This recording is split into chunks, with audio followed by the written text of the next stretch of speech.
Okay, so let me share my screen and then we'll get right into it.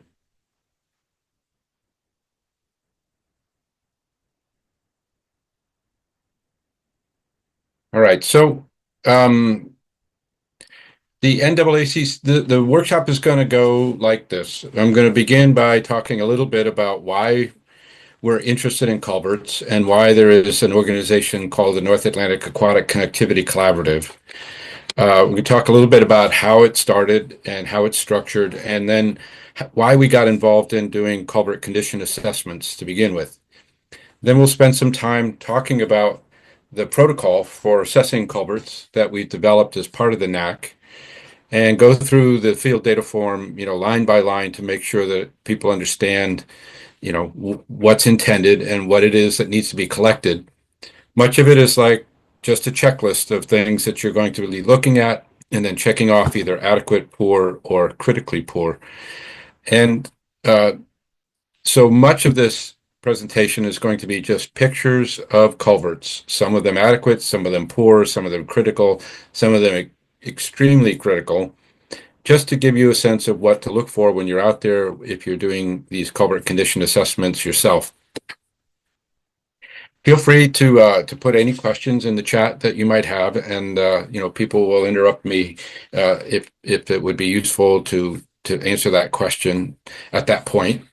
Uh, and there hopefully will be time at the end for any additional questions that you might have. All right, so the reason why we're concerned about aquatic connectivity is because streams and rivers are long linear ecosystems that stretch out over long portions of the landscape. And as such, they're vulnerable to fragmentation by development, but in particular by the linear elements of our transportation infrastructure, so roads, highways, and railroads, which are also linear, long segments that cross across the landscape. And there are lots of opportunities for these streams and the roads to intersect. Movement is critically important for all aquatic organisms, and the ability to move within a stream ecosystem is constrained in a couple of dimensions. So if you're trying to get away from unfavorable conditions, there's only so far that you can get by going up and down in the water column. And there's only so far that you can get going from bank to bank. And so really the dimension that we focus on for this is upstream and downstream dimensions.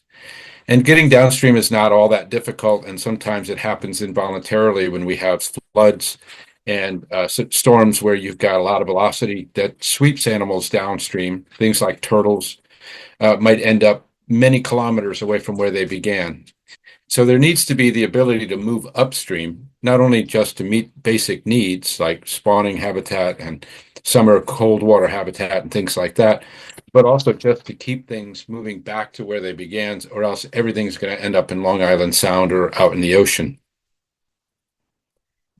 So dams have always been known to be important obstacles for aquatic organisms trying to move upstream.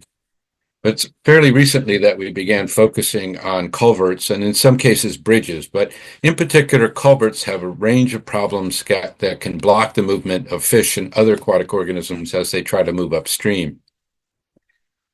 One of the problems happens when you take a lot of water and you put it through a small area. So as you constrict the flow into these smaller pipes, you're concentrating the velocity, and you get velocities in there that are much higher than what you get in the natural stream channels. So sometimes these velocities are so high that fish can't even swim against those velocities, and therefore there's no way to get through until the velocities go down, if they ever do go down to a level that they can swim against. Sometimes after these organisms have swum all the way up the pipe, when they get to the other end and they're near exhaustion, if they find an inlet drop there, then they're going to need to leap in order to get out of the pipe and back into the stream channel. And some animals, some fish can't leap at all, and others may only be able to leap so high. But after an exhausting swim up a chute of water, it might be really more than a fish can handle to get up out of the pipe and back into the stream. On the other end of the pipe at the outlet, where you have this concentrated, constricted flow of water and high velocity water coming out the lower end of it, you create scour. And you can end up with a large scour pool at the outlet. And that scour pool can result in a perched outlet. So you've got an outlet drop, and if you're swimming upstream, that means you now have to leap to get into the culvert. And sometimes it's not just the scour that comes from the pipe, but sometimes the stream down below might have some instability, and you get some incising and downcutting of the stream channel. And the culverts in the lower right were actually embedded culverts when they were installed, but the stream below it was there's so much instability and so much downcutting that it left these outlets perched. In order to avoid scour, sometimes the outlets are armored, and it could be from riprap, it could be concrete, it could be a concrete apron or a plastic apron, it can be blacktop.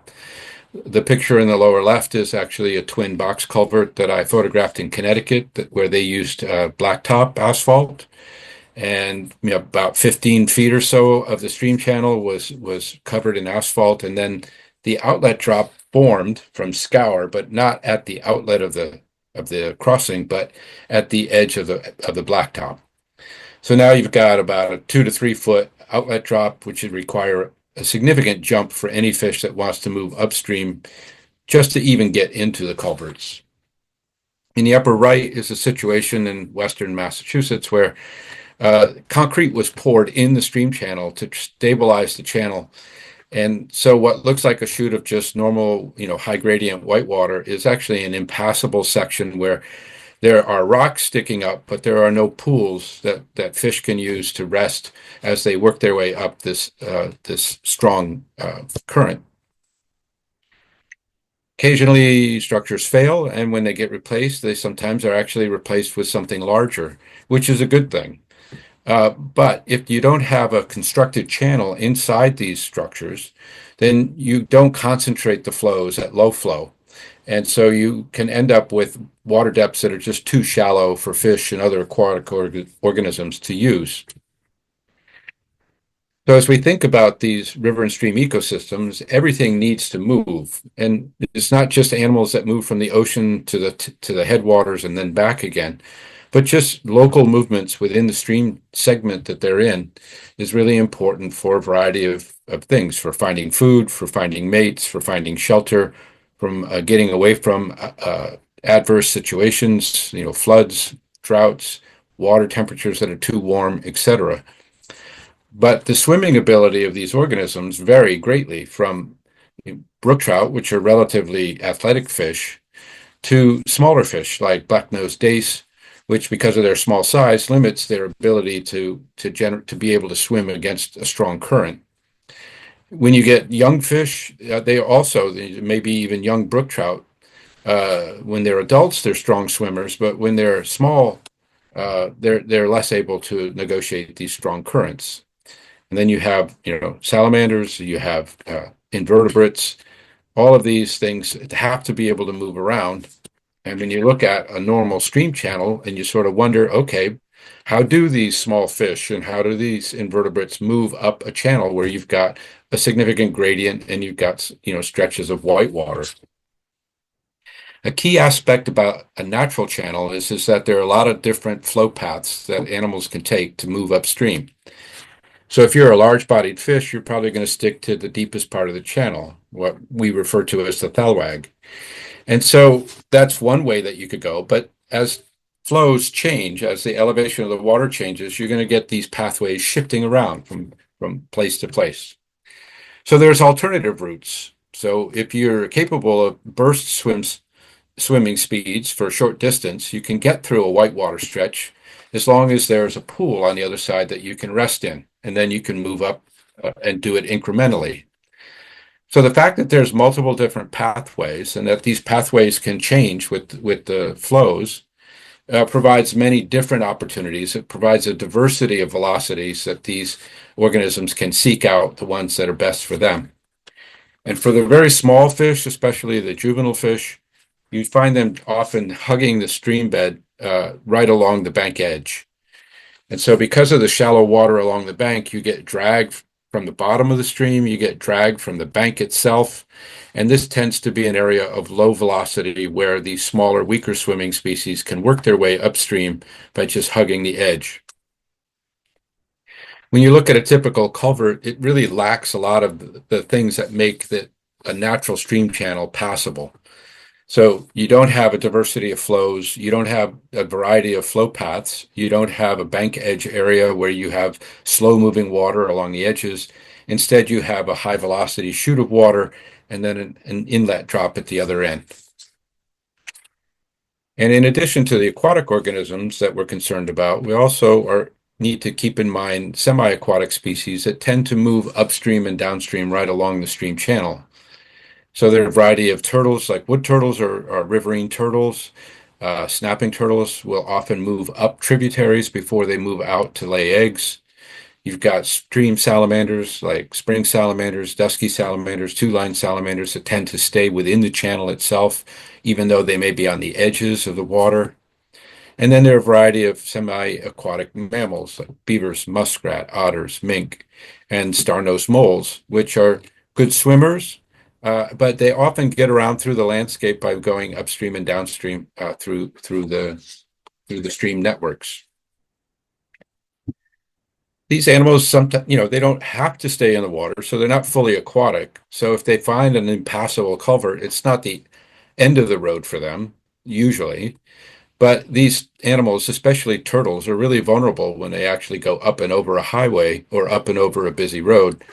And, roadkill is one of the things that can actually drive turtle populations to extinction.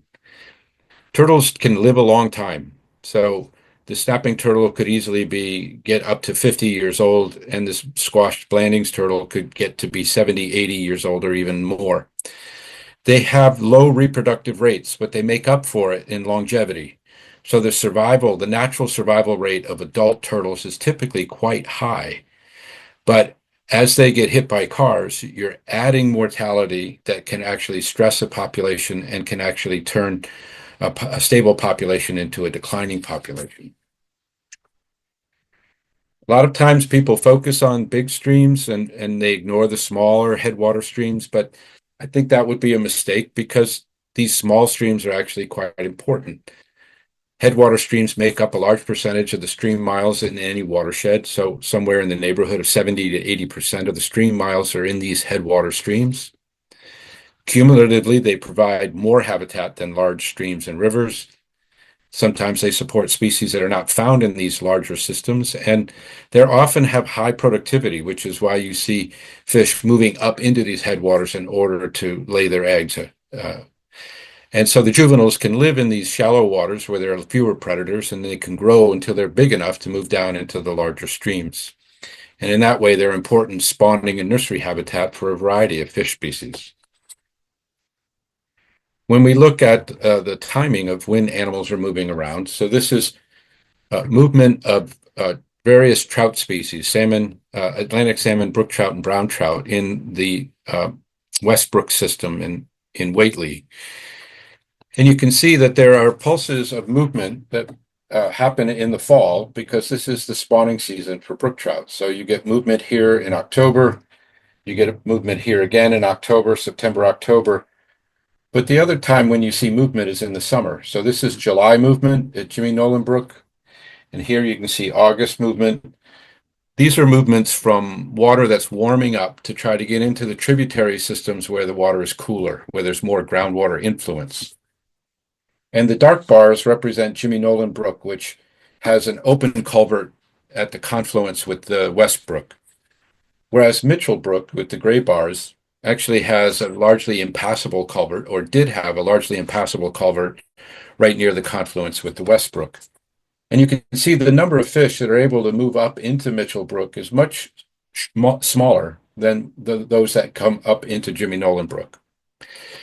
And I'm happy to say that the culvert on Mitchell Brook has been replaced with an open bottom arch, and immediately they recorded all kinds of fish moving upstream into that Mitchell Brook drainage, including black-nosed dace, which had never been documented up in Mitchell Brook before they opened it up with this open bottom culvert.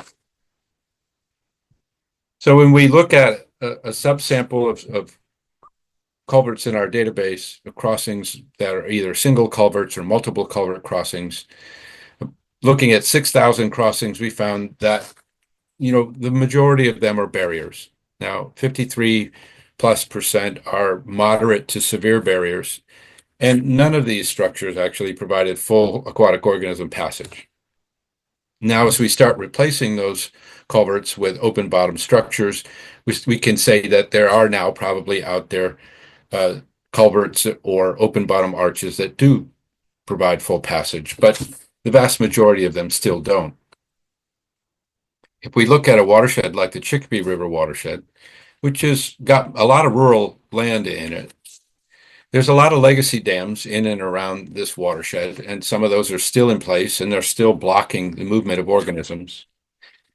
There's actually still a lot of roads and railroads that cut through this watershed, even though many of them may be dirt roads within the Quabbin. And so there are a lot of road stream crossings and railroad crossings in this watershed as well. There's 1,900 road crossings and 224 railroad crossings in that watershed. When you consider the crossings and the fact that half of them are going to be barriers, and then you add into it the dams, you can see that even in one of our large rural watersheds, it's a highly fragmented river and stream system. And so we really have to think about, opening up these systems so that there's more connectivity if we want to maintain healthy populations of all the different species that live in these systems. And then there's the issue of culvert failures. So one of the problems we have with aquatic organism passage is that many culverts are too small. And small culverts are also vulnerable to failures. And as we've had more and more high-intensity storms, sometimes very localized high-intensity storms, we're getting more and more failures as the culverts are unable to pass enough water to prevent them from washing out. Sometimes, as in the lower left-hand corner, these really have limited consequences for people. This is an abandoned road in the middle of the woods somewhere that I photographed in Vermont, where there's a culvert still there, but the stream has circumvented the culvert and has washed out the old roadbed. But nobody's been using that road. But in the upper left, you've got a situation where you have a otherwise passable road, but now you've got a huge gorge where the stream passes through. And sometimes you have to close the road. Then you have to figure out how you're going to repair this situation, or you're going to let it stay closed because it's just too much of a bother or too expensive to fix. So these are annoyances, these are problematic for a variety of different reasons, but it can also be deadly. And the picture on your right is a picture of a failed crossing in Alstead, New Hampshire from 2005. Wherein a storm resulted in probably a blockage of the culvert. I believe it was about a 16-foot culvert, 16 feet in diameter. And the water started passing through the road fill until the road fill failed and all collapsed into the stream, causing a wall of water to go downstream. It killed 4 people. It destroyed other crossings downstream, and it destroyed buildings and other structures as well. And so undersized crossings can also present a risk for public health and safety as well as an annoyance when it fragments these transportation networks. And we can expect things are not going to get better with time. With climate change, a lot of the predictions are actually starting to pan out. And so the predictions into the future is for more severe storms, and that severe storms are becoming more severe. And so we can expect more failures. We can expect more problems for cold water fish. And we need to think about how we're going to upgrade our infrastructure to reduce those risks and perhaps reconnect the streams so that we have healthier ecosystems. So that's the reason why we formed the North Atlantic Aquatic Connectivity Collaborative, is to create a network of people in the North Atlantic region that were interested in aquatic connectivity to develop unified stream crossing assessment protocols that could be used anywhere within this 13-state region and beyond, and to create a programmatic infrastructure that can support the collection of road stream crossing data by various different users or agencies, watershed associations, Trout Unlimited chapters, etc. So the programmatic infrastructure that I'm talking about is a system of codes for all of the road stream crossings, developing protocols with field data forms to go with them, including electronic data collection or electronic forms, an online database where data can be uploaded and then stored, and then it can be retrieved by the people that collected the data, but it's also available to be retrieved by others. So other people can get into the database and download data and use it for planning and prioritization purposes. As records are entered into the database, they're scored. So you can get a score for aquatic passability, you can get a score for terrestrial passability, you can get a score for culvert condition if you're using those assessment modules. There's map interfaces and a data filtering tool, and there's ways for prioritizing crossings for assessment as well as prioritizing crossings for replacement or other type of mitigation. So this is our coding system. We call it the XY code because it's just the X and the Y coordinates sort of mashed together with the XY in front of them so that Excel doesn't truncate these numbers. We recognize that there are a lot of different reasons why you might want to assess road stream crossings. And so rather than create one large protocol that's going to cover all bases, we decided to go with a modular approach where we develop different modules for different purposes. And so right now, the NAACC has 4 modules. It has an aquatic passability module for non-tidal streams. It has a separate module for crossings on tidal streams and rivers. There's another protocol that assesses road stream crossings for their passability for terrestrial wildlife. And then our most recent one is one for assessing culvert condition and identifying culverts that might need to be looked at by an expert to determine whether they continue to be safe to use. So this is a field data form for our very first module, the aquatic connectivity on non-tidal streams. And since that has been in place, we've collected records from these 13 states. We have a total of over 78,000 records that have been contributed, 174 active coordinators, and over 750 lead observers that are certified to collect data and enter into the database with this protocol. We did produce another one after that for tidal streams and rivers. And then recognizing the importance in some areas of road stream crossings to allow terrestrial wildlife to pass, we created a module to assess passability for terrestrial wildlife. And then we get to the one that you're interested in and that is going to be the subject of the rest of this workshop, culvert conditions. And this came about because when I was out doing assessments or had students out doing assessments, occasionally we get funding to do assessments of all the culverts in a town for aquatic passability. And for one of the towns that we were doing this, the DPW chief came to me and said, "Hey, listen, if you're going to be out there looking at all the culverts, can you give me a heads up when you find some that are in really poor condition? Because I just don't have time to get out there and look at all the culverts and see how they're doing." And so with that prompting, I looked around and I found a publication by the Federal Highway Administration on doing sort of rapid assessment of culverts. And I said, okay, well, I can turn this into a field data form and give it to the students that are going to do these assessments so that we can provide that kind of information to the head of the highway department. And so, sometimes when you're out there, you see some pretty interesting stuff. And since we're going to be out there anyway doing these assessments for aquatic passability, why not collect information on culvert condition and actually provide that information to the appropriate highway officials so that they have a heads up whenever there's a situation that might need further investigation because it's potentially dangerous. So we developed the culvert condition assessment as an official module of the NAACC. The Nature Conservancy worked with the UMass Transportation Center to develop this assessment. And we're only now just getting around to training people in how to use it so that the people are getting out there and starting to put this into practice. Now, the Culvert condition assessment is really a rapid assessment that's intended for lay people. It's not to be done strictly by engineers, although they're welcome to use it. It's not necessarily going to make you an expert just because you took this training. What it will allow you to do is while you're out there doing other things, or if this is your primary purpose for assessing road stream crossings, is it gives you a quick and dirty way to figure out when a crossing really needs to be looked at by an engineer or some kind of transportation expert. And safety is of critical importance.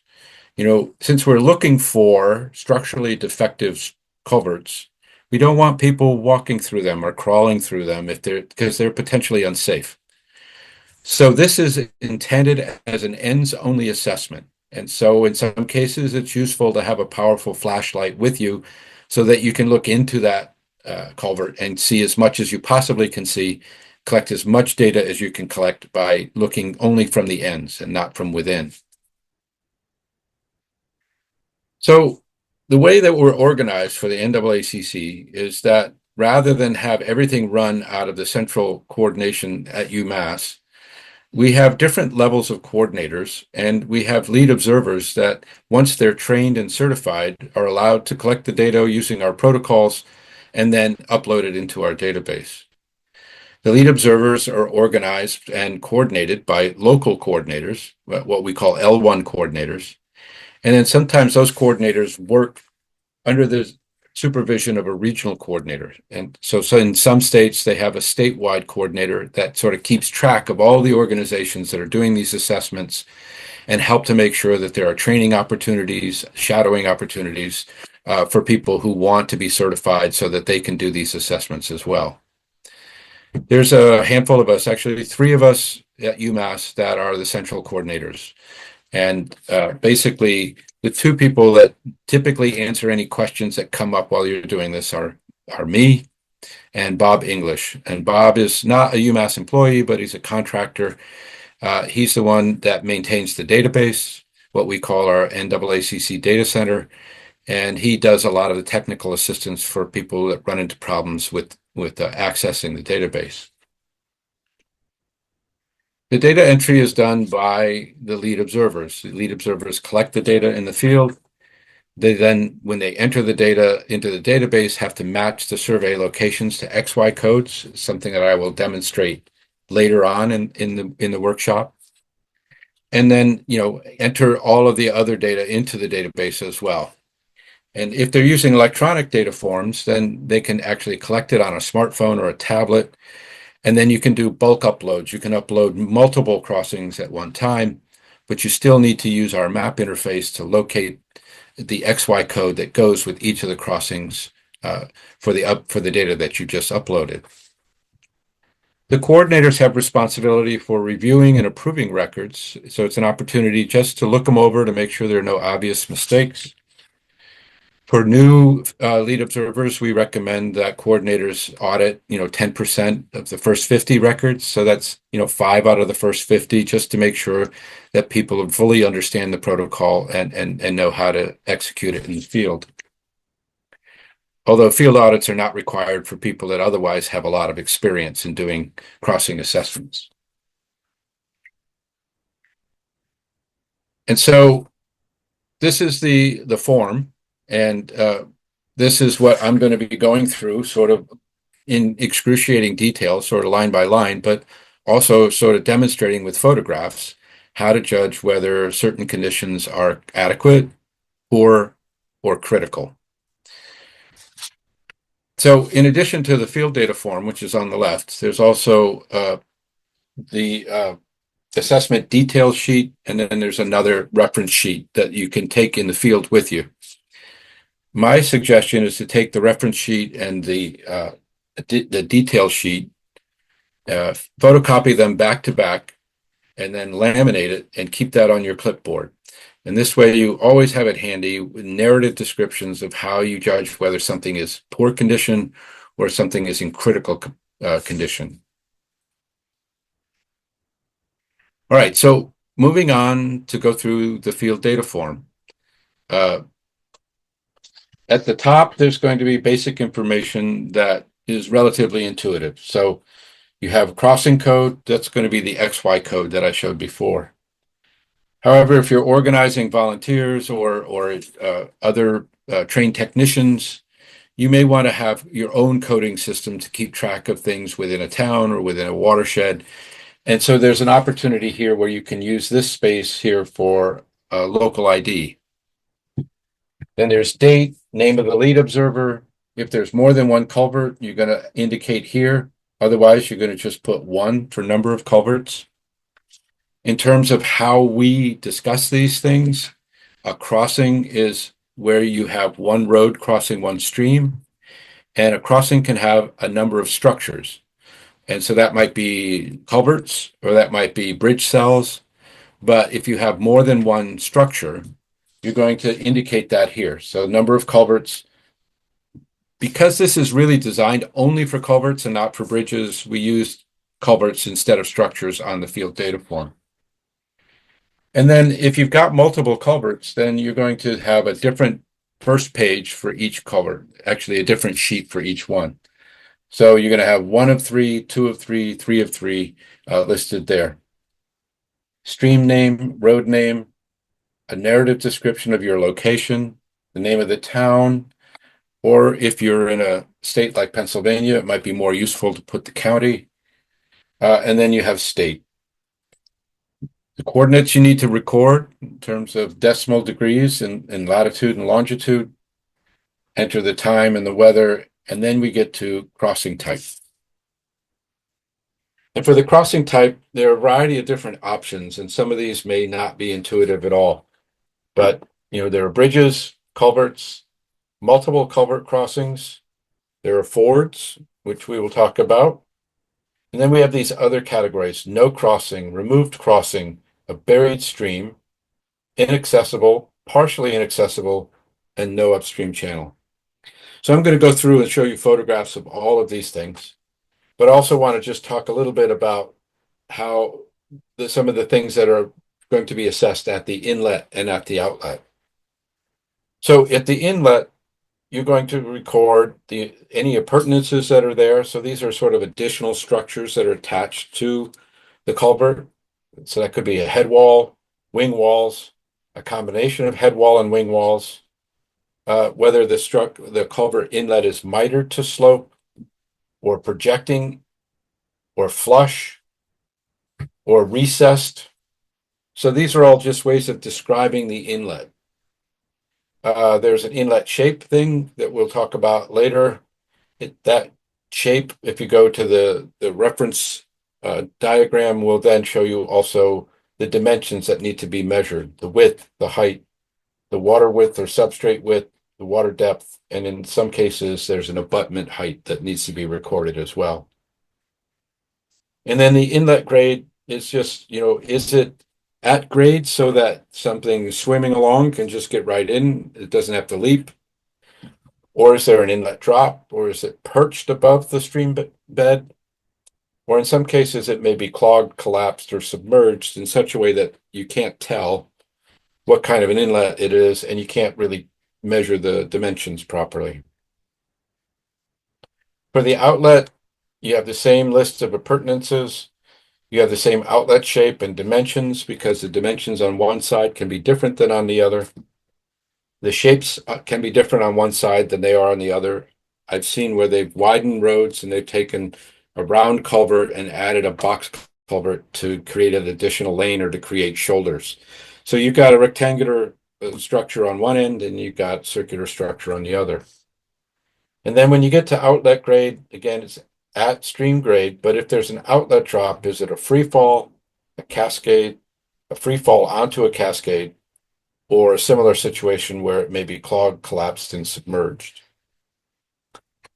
All right, let's go through first how you number the crossings, because if you're going to do 1 of 3, 2 of 3, 3 of 3, you want to do that in a way that allows people to match up the structure with the data that you just collected. And so when you have multiple culverts, what you're going to do is, starting from upstream, looking at the inlet, you're going to number them from left to right. So looking downstream, the first culvert will be the one to the far left, and then you'll move in sequence all the way to the right and number your culverts that way. All right, so let's talk about what a bridge is. Now, there are different ways that people define a bridge. So sometimes they're defined as uh, an open bottom structure. So anything that doesn't have a bottom, sometimes people call that a bridge. Sometimes it's one of those things where, under certain regulations or standards, they'll say if it's over 10 feet, it's a bridge. Or in Massachusetts, if it's over 10 feet wide, it's a small bridge. If it's over 20 feet wide, it's a bridge. The way we tend to look at bridges is more structural, which is that a bridge is where you have a deck that rests on some kind of abutment or a pier. So there is no fill above the structure. The structure rests on top of supports, whereas a culvert is generally buried. So it's got fill on top, it's got fill on the sides, it's got fill all around it, and that fill is critically important to the structural integrity of that culvert.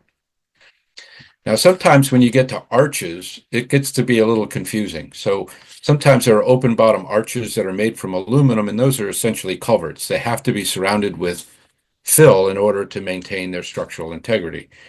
But if you have a concrete arch, those like this arch bridge, that pretty much looks like a bridge. So we're fine with calling that a bridge and calling other open bottom arches culverts, depending on how big they are or what they're made from. It's not a high stakes question, whether to call it a bridge or a culvert. It's mainly just a way to sort of identify what kind of a structure is there. Culverts come in lots of different shapes and sizes. So might be pipes, and those pipes might be concrete pipes or plastic pipes or metal pipes. They can be corrugated pipes. They can be corrugated metal. They can be corrugated plastic. They can be pipe arches, which are a little wider than they are tall, so that they can accommodate more width for the stream. Here's one made out of aluminum, so it's a corrugated aluminum pipe arch. Sometimes there are masonry culverts. This is a box culvert made out of stone. And this is an open bottom arch, in this case made out of concrete. So you could call this a bridge or you could call it a culvert. It doesn't really matter that much. Now, when we go to multiple culvert crossings, that's just where you have multiple culverts. So there's no difficulty there. It's just that you don't want to count a stormwater outfall as being a culvert. In that case, it's a path to nowhere. You can't go up that culvert and end up in the stream. You end up in a storm drain somewhere.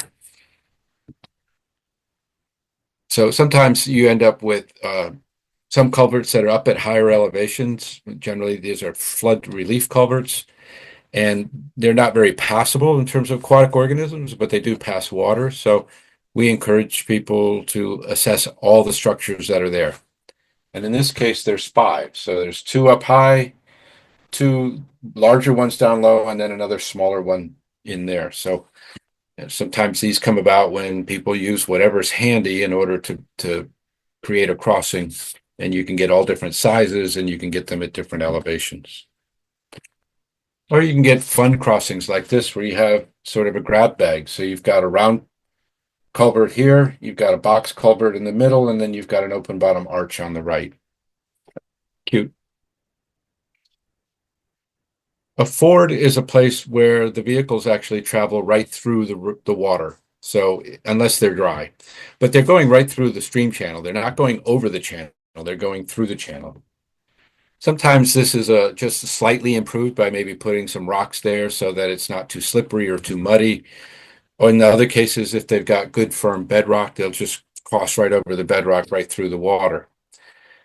Now we pay attention to these because number one, is there a dot on the map because it's where one road crosses one stream, and we want to know a little bit about what's there.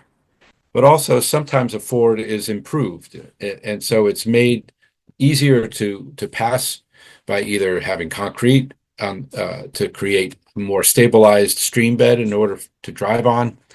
And also sometimes these things have outlet drops. So this looks like it sort of drops off there. So it's possible that, a Ford could be in good condition or a Ford could be in terrible condition. And so a condition assessment of the Ford makes sense, although it doesn't really fit with some of the categories that you need to check mark, in which case you might make liberal use of the NA or not appropriate or not applicable. Now, a removed crossing is a place where there once was a crossing and now there is no longer a crossing. And so you've seen these photographs before. There are areas where the crossing got washed out or has failed in some other way. Uh, it's still useful to assess these. There may be little to say about it, but in other cases, there may be infrastructure still in the stream that would be sort of important to know about. An inaccessible structure is one where you can't get to it. And so, we really stress to people who do these surveys not to trespass, not to go on property that's posted. And so sometimes the road may be closed because it's a private road and you're just not allowed up in there. So for your own safety, as well as to respect the landowners' rights, we ask that you not go up those roads. And so you can still mark that crossing as inaccessible so that the next person that comes along understands why that crossing didn't get assessed.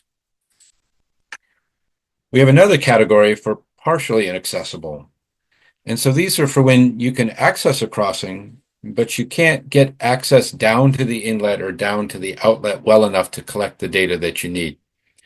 So maybe there's a fence, maybe there's a steep gradient, maybe it's covered with greenbrier or poison ivy, and you're just not going to go down there.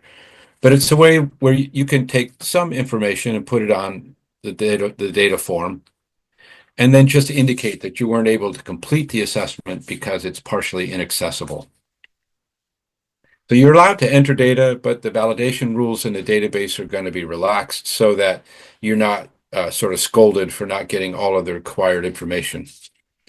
And just make sure that you understand the distinction between inaccessible, which is reserved for crossings that cannot be assessed at all, and partially inaccessible, where you can actually get to the crossing, but you can't collect all the data that you need. Another one that may be checked off because somebody's doing both aquatic assessments and condition assessments at the same time is this option for no upstream channel. And that's a situation where, for aquatic passability, it may be of little interest, but for condition assessments, it may well be of interest.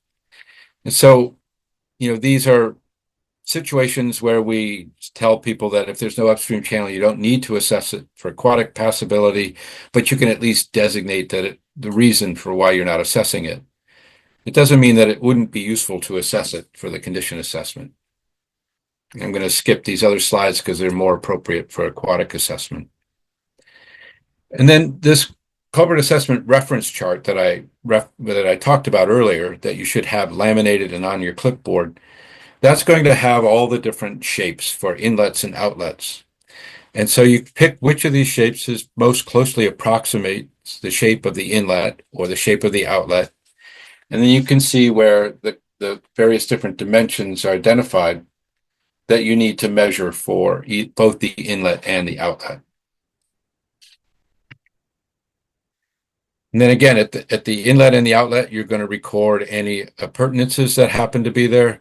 So these could be head wall with wing walls. It might also include, different types of culvert ends. So there might be flared end sections that are attached to it, or there may be ways to describe the inlet or outlet, like it's projecting, sticking out of the embankment, or it may be mitered, where it's actually cut at an angle to match the slope of the embankment. It might be flush with the embankment. And so these are different options that you can choose to describe in a little more detail what's at the inlet and the outlet.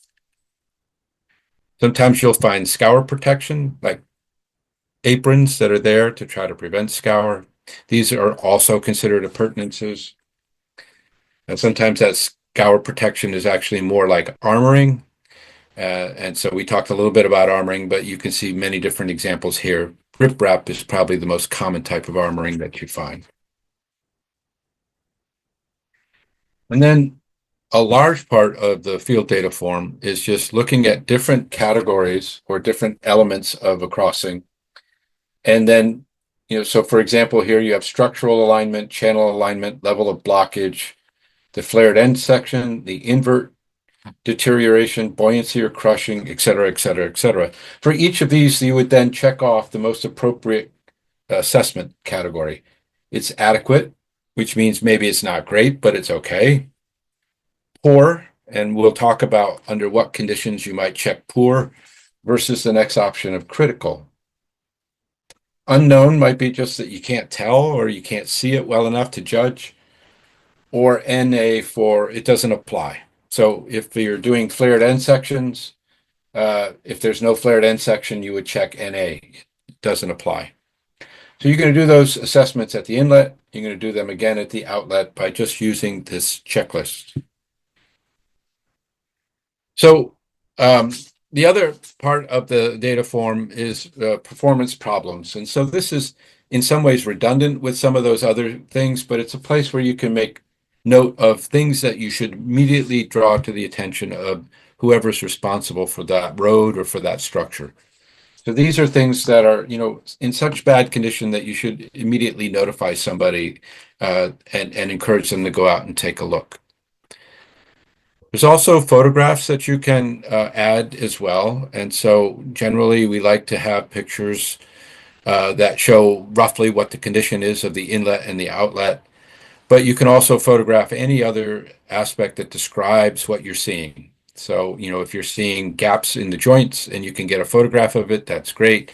If you're seeing that the invert or the lowest part of a pipe is rotting out or is rusting out, it's a chance for you to take a picture and add that in. So you have an opportunity to add multiple photographs. And then this assessment detailed sheet is going to help by providing examples of things to look for. Under invert deterioration, you've got a list of things here that would qualify it as poor, and another list of things that would qualify it as critical. And the Culvert condition reference sheet is essentially the same information, but more in narrative form than in checklist form. And so that's just an introduction to the form. Now, the next part of the workshop is going to go through those various different categories and show photographs of what's adequate, what's poor, and what's critical, just to give you a visual of what you're looking for when you get out there to do these ends-only surveys. Now, it's been nearly an hour since the workshop started, so I think it's time to take a break. So I'm going to suggest we take a 10-minute break and then come back at 7:10 and continue. And we will, continue with sort of a line-by-line assessment of the field data form. And then at the end of that, we'll talk a little bit about data entry and then how you can utilize some of the data entry tools or the decision support tools associated with the database for prioritizing or screening the structures that you want to work with. So with that, I'll turn it back over to Angela for any kind of announcements or suggestions, and then otherwise I'll see you again at 7:10. I haven't looked yet. Are there any questions, Angela? Oh, there haven't been any, and that was the one thing I was going to say. So please feel free. Hi, everybody. I apologize. Please feel free to post any questions you have in the chat throughout the presentation, and we will address them. Thanks. Yeah. So if you think of any questions during the break, go ahead and put them in the chat, and we'll take them up at 7:10 when we reconvene. All right. Thanks, everybody. I'll see you in 10 minutes.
Back, everybody.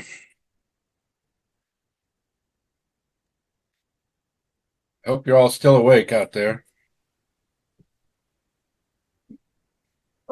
I see there's a couple of questions that came in while we were on break. It's going in and out, so if everything goes dark,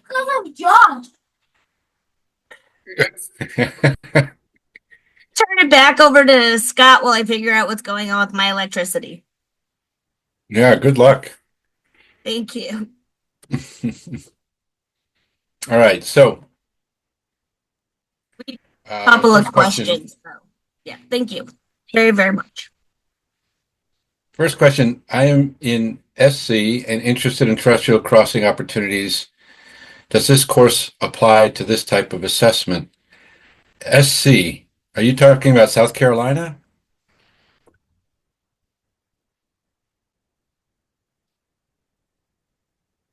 Yes. Okay. Interesting. So, um, you're saying, does this course apply to this type of assessment? So basically, we're set up with modules. So this is just for culvert condition, and so when you're finished with it, you'll be certified to do culvert condition assessments. If you want to be certified for terrestrial wildlife crossing assessment, there's a different module, there's a different training program. There's another 2.5 hour protocols training that you have to go to. And then there's also a field training component to that. There's no field training component to the condition assessment. We decided that you would have to travel so much to see enough to make it worthwhile that it would just take too long. And so we're just going to go with photographs for now. But the NAACC stops at Virginia and doesn't go south of that yet. But right now, we're in the process of trying to merge two programs, the NAACC in the Northeast with a program run by the Southeast Aquatic Resources Partnership, or SARP.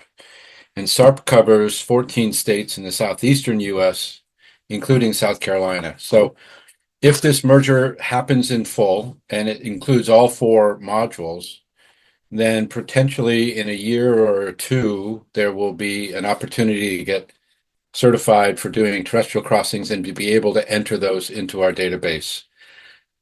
So that's hopefully that answered your question, but feel free to ask again if there's something that you'd like me to clarify. And then this sort of gets us right into the next question, which is, after this training, are you able to assess culverts in the field on your own, or do you need to shadow for a certain amount of time before being certified? There is no shadowing requirement, and there is no field training requirement. So this is very different than our other modules. And the reason I told you why there's no field training component, because their culverts are all over the place. For terrestrial assessment and condition assessment, we don't require shadowing because there aren't that many people available to shadow. And so it would be a real pinch point in people actually getting out there in the field and doing this. When we created the aquatic assessment protocol in 2015, there were predecessors to that. There was a protocol in Connecticut, another one in Massachusetts that was used in Rhode Island. There was a Vermont protocol, the New Hampshire protocol, a Maine protocol. And once all of them got familiar with the new protocol, there was lots of people you could shadow. In addition, the Fish and Wildlife Service was getting trained up and was doing assessments in a lot of states, and so you could shadow with them. But right now, there's really only a handful of us that are certified in it, so it would really be unrealistic to require people to shadow somebody else. And you could potentially go to 20 different culverts and only see a fraction of the things that are on the field data sheet. So we're just going to try to rely on photographs. This is really a course assessment, a rapid assessment, try to get a rough idea of what kind of condition the structure's in. And so we're also open to feedback. So if there's something in there that's hard to understand, if there's something that doesn't make sense to you, you can use our address, contact at naacc.org, and we welcome that feedback. And so with that in mind, I want to tell you that the next part of the slides that I'm going to show you are a little bit of a mixed bag. We had gotten an engineer, a consulting engineer, who volunteered to help us put together a training program, but he only got partway through it before he got too busy and he ended up having to drop it. So some of these photographs came from him, and sometimes I look at him and I'm not sure what he was thinking about when so I might just skip over those photographs because I don't know what they're supposed to show. And so then I've also added in a bunch of photographs that I collected to try to supplement the photographs that he put in. And also, in doing this training and getting feedback from people that are starting to use it, I realize there's a fair amount of redundancy too, that in different categories, you could have a same failure and it could actually apply in multiple categories. And so it's important to consider that, yes, there's going to be redundancy and you really only want to count a deficiency once. And so you want to put it in the category that makes the most sense and not just everywhere where it might fit. So with those caveats at the outset, I'm going to start going through an endless series of photographs, as well as narrative descriptions, which I will probably read almost word for word because they're really meant to provide the kind of guidance that you would need in the field to say, okay, this one actually looks like it's poor, it's not quite critical enough, or this is actually adequate. So like the width of the crack and how long the crack needs to be, all those things. That's why you want to have this reference sheet and the other detailed sheet available so you can keep reading these descriptions and sort of knowing, okay, I got it now. It's a 1/4 inch is big enough to make it poor, but if it's 1/8 of an inch, it's adequate, something like that. All right. So now I'm going to move on and we're going to start looking at some of the different elements that are on the field data sheet. So the first one on there is structural alignment. And in this way, we mean the alignment of the structure. Is it, aligned, or is it sort of bend in some ways or displaced? So basically, an adequate structure is one where there's no horizontal or vertical misalignment of the pipe. So in this case, you can look through the pipe and it's pretty much you can see straight through to the other side. And you can sometimes maybe say, well, it looks like it bends a little bit, but it's not significant. So you would call that adequate.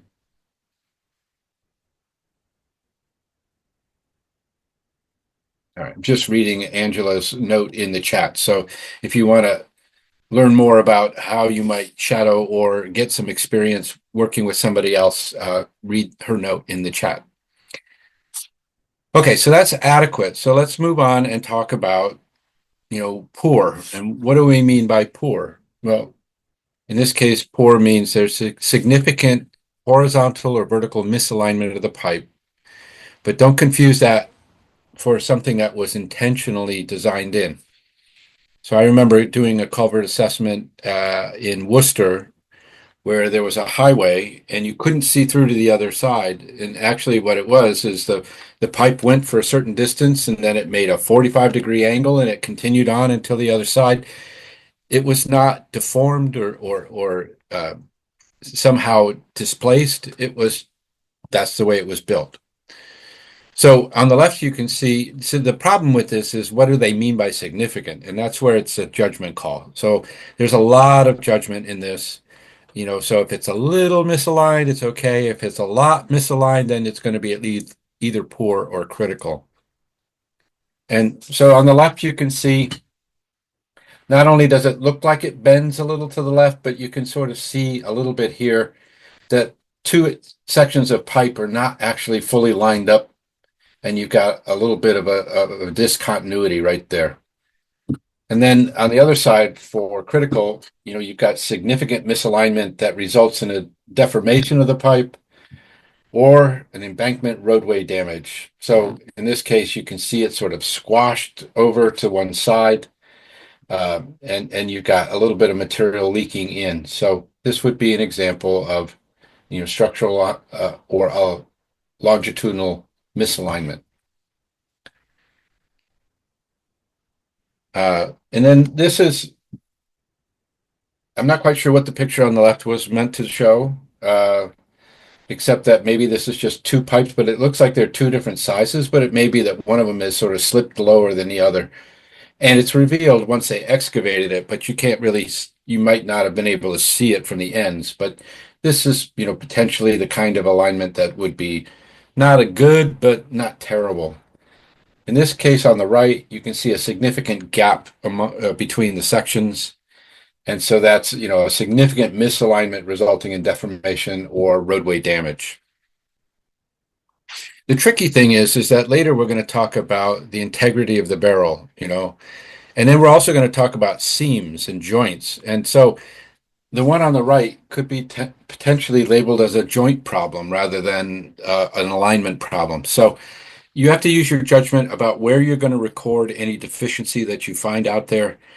This is a situation where I probably would call it more of a joint issue than it is an alignment issue.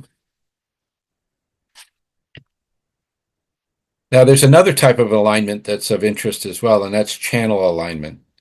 And so that means that instead of looking at the sections of the pipe and whether they're well aligned or not, you're looking at how well the culvert is aligned with the center line of the stream. And so this red line represents, the sort of inlet to outlet straight line orientation of the culvert. The blue line is essentially the midline of the stream. And you can see that rather than it being a straight shot, it's a little bit skewed to the side. And the reason why we're interested in channel alignment is that as woody debris gets transported by a stream or a river, it can actually pass through a fairly small pipe if it's got a straight shot alignment. So basically, these logs tend to orient themselves, along parallel to the stream. And so when they hit the inlet, they can actually go right through the culvert, as long as it's not bigger than the culvert itself. When it comes in at an angle like this, as soon as the front starts to enter this area, the stream starts to hit the back end of the culvert, and it then orients the culvert perpendicular the woody debris gets reoriented to the perpendicular to the culvert so that it ends up blocking the culvert. So this alignment problem is related to blockage. It's related to the potential for woody debris to get pressed up against the inlet and then collect branches and leaves and other stuff to the point where you might actually get overtopping, or you might get piping of water through the fill, and that could then cause a structure failure. So in a number of these different things, you're going to hear me talk about piping. So let me define that.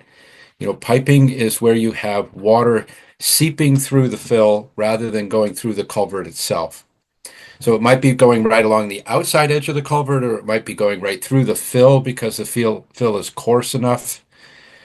But it's a negative thing because it can also transport some of the fill material and erode it out of the roadbed. And so you can get voids developing in the roadbed that don't become obvious until suddenly there's a sinkhole on the shoulder, or in some cases, right in the travel lanes themselves. So when we have a blockage problem where water levels get up high and it starts to then flood the embankment, might get some of that seepage, that piping going through the embankment to the other side. So an adequate channel alignment is when this angle between the stream center line and the culvert center line is less than 45 degrees. So that's okay.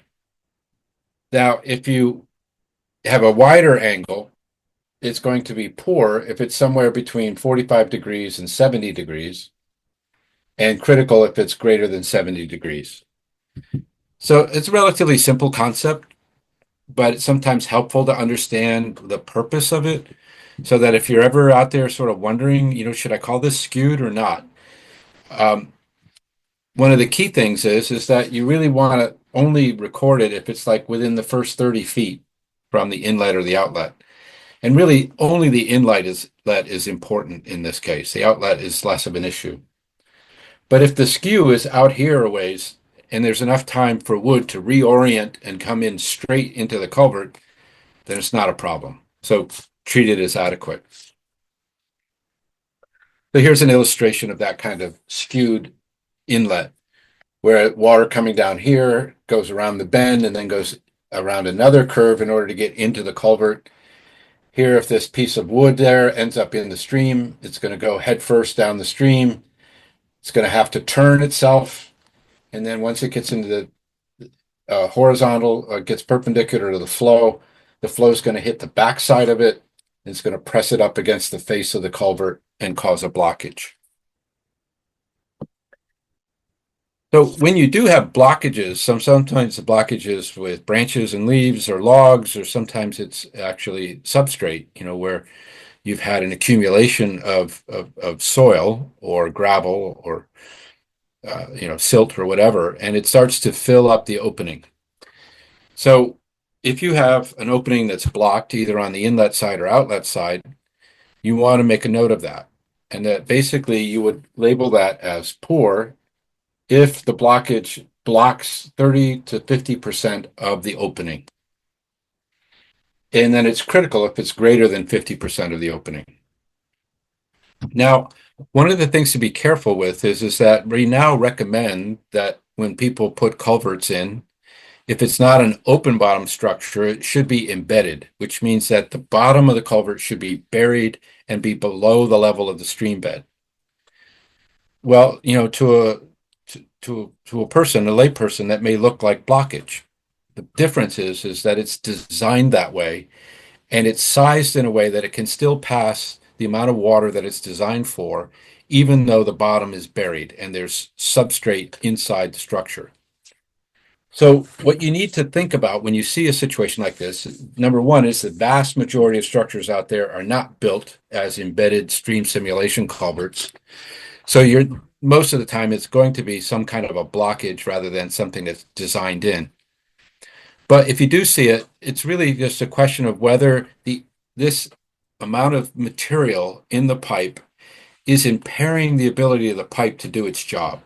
So if whoever designed this crossing said, I need an opening this big in order for this to pass the requisite amount of water, if a good part of that opening is no longer available, if it's blocked with sediment, then that's the kind of blockage that you want to be considering when you rate this.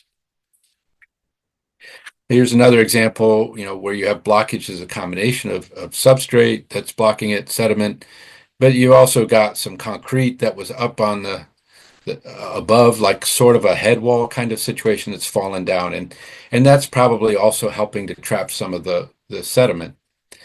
But it also can block the passage of water. So whether this is at the inlet or the outlet, it has the potential to impair the ability to pass water underneath the road and cause some of that piping to occur. All right, moving on. The next category is flared end section. And of course, if there is no flared end section, you're going to pick, the not appropriate, not applicable.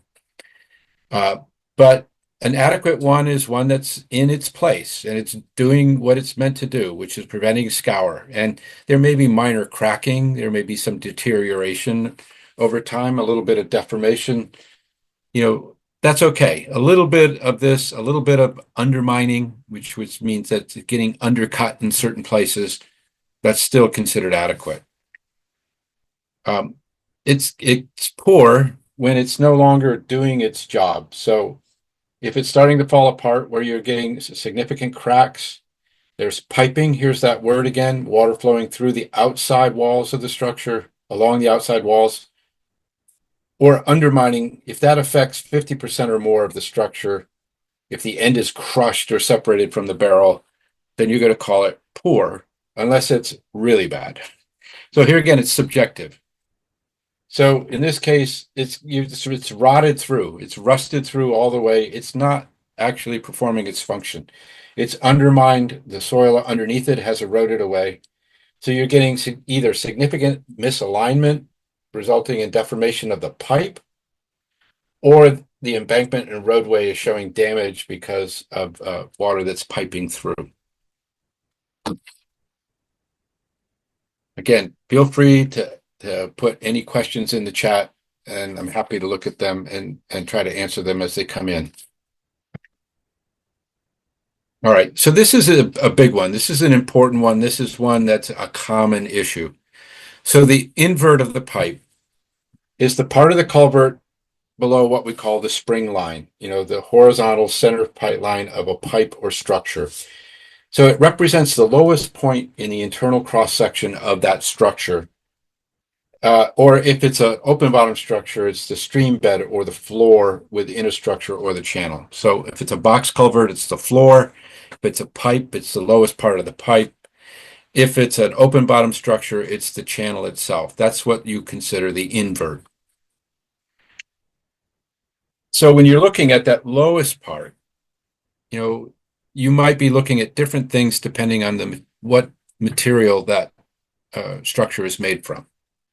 So here in the adequate category, if it's metal, it can tolerate some minor corrosion and pitting as long as there's no holes or distortion. If you can't penetrate with a chipping hammer, then that generally would say you're adequate. Say more about scour. So basically, scour is when the velocity of the water, either through the pipe or exiting the pipe, actually starts moving substrate and creating a hole, a gap, or something like that. So in the previous picture where we were looking at this critical invert, the fact that you can see that there's coarse material underneath it, the fine stuff has already been washed away. But there's also, you can see that this metal is at a higher elevation, that there's a gap between the metal and the substrate below. That's because since it has rotted out, the water is coming through, and rather than being channeled by the flared end section, it's going straight down into the substrate, and it's washing some of that substrate away. That's what we mean by scour. All right, so we talked about metal in terms of invert. For concrete, you can have minor isolated scaling. So scaling is when you lose the smooth cement surface. So it's starting to, you can see it just eroding away at the surface a little bit. So this is scaling. Or spalls. And that's when you have spalling is when you're actually seeing, more loss of material to the point where you're exposing some of the aggregate underneath the surface. So this is just surface concrete that's starting to flake off. This is where enough of that surface has flaked off that you're actually seeing the internal part of the concrete. Sometimes it exposes the rebar, so you can see the rebar is now exposed and open to the elements, and it's well on its way to rusting. For plastic, you don't want any cracking or loss of section along the invert. So you don't want any gaps, any holes, any cracking along that bottom part of the pipe. And if it meets that, then you're going to be in the adequate category.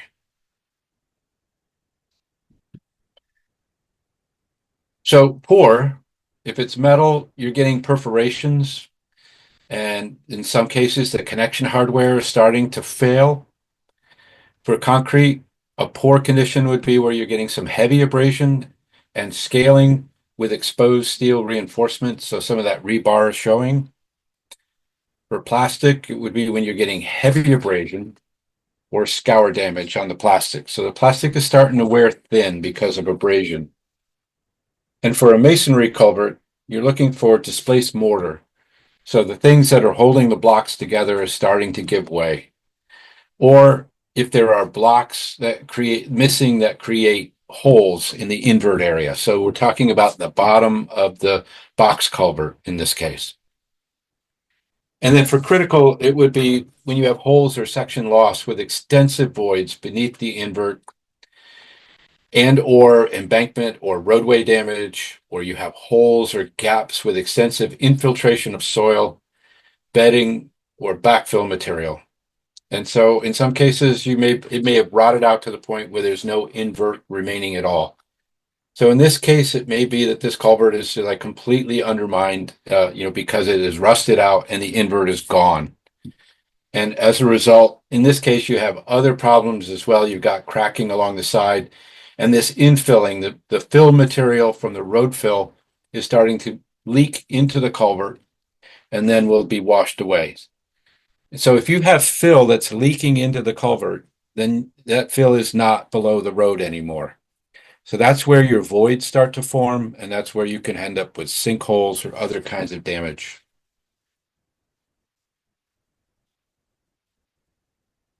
When it gets really critical, so that the bottom of the pipe is so compromised, it can no longer maintain its structural shape or integrity. Then you might get the situation where the edges at the inlet or outlet start to then bend upward. They're crumpled inward or bend upward, or they popped up out of the ground because they no longer have a bottom.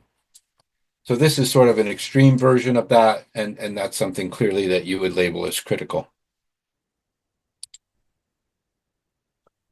So here's some other examples. This is a situation where you see the invert. It's where the water is still touching the bottom of the pipe. And in this case, you can see that there are perforations. And so the fact that there are gaps and perforations, I would call this poor. It's not enough to call it critical as yet, but it's certainly more than you would use for adequate. This is one where I would call it critical. So you're seeing large gaps along the bottom where it's rotted away.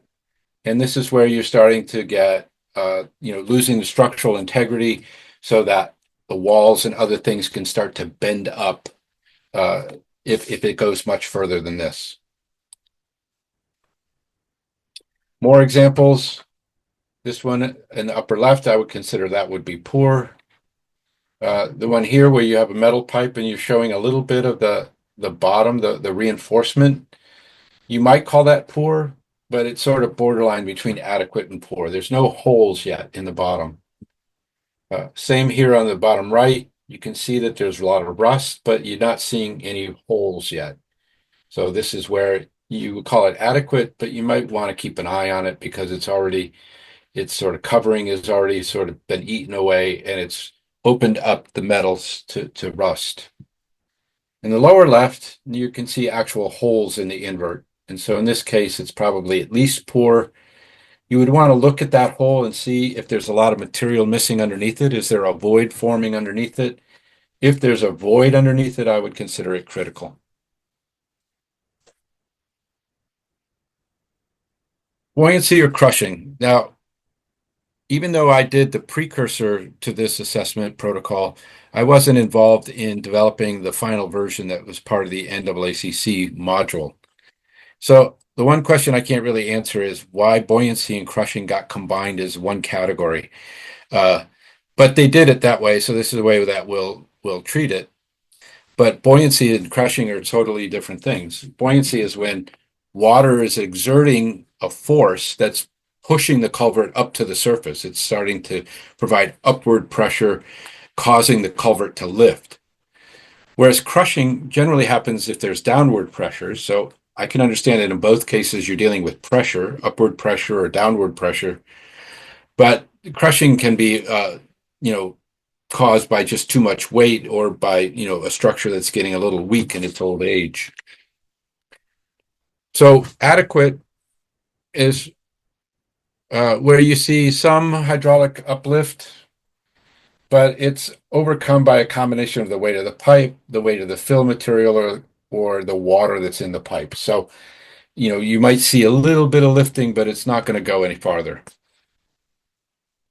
And then you can look for an adequate amount of fill on top. So, as I said before, the culvert generally needs to have fill on top and on the sides in order to maintain its structural integrity, but also to keep it from floating up out of the ground. So you want to have minimum cover for plastic or metal pipes or concrete. It should be 12 inches, but if you're at a metal or steel arch, it should be 18 inches minimum. So you generally don't see uplift with concrete culverts. You don't normally see crushing with concrete culverts. And so if you see a problem there, it's maybe more have to do with the integrity of the barrel rather than crushing. But not always. Sometimes it could be crushing. It's just rare that it's a concrete culvert that's crushed. So on the left, you have an example of something that you would rate as poor because of crushing. So you have light to moderate denting or deformation of the inlet and or outlet end of the flexible pipe culvert. The invert of the inlet is at the stream bed elevation, so there's no uplift. But when you see the one on the left here, you can see it's round. The one on the right is oval. It's oval because it's being crushed. So it's been deformed enough that you're going to consider that poor because it's not holding the weight of the fill above it properly. On the right, you see an example that would be critical. And in this case, it's a buoyancy issue where there's just not enough fill on top of it and water gets underneath it. It starts to then float that plastic up. It might actually push up a metal pipe. And you can see it basically compromised the road surface. And you can see the end of the pipe is like sticking up in the air like that. So this is clearly a buoyancy issue, and it's definitely a critical one because you don't want anybody driving over that. A couple of other examples here. So in this case, you can see a lot of deformed pipe, which may be due to crushing. And there you can see one that's really badly crushed by the weight of all these rocks on top of it.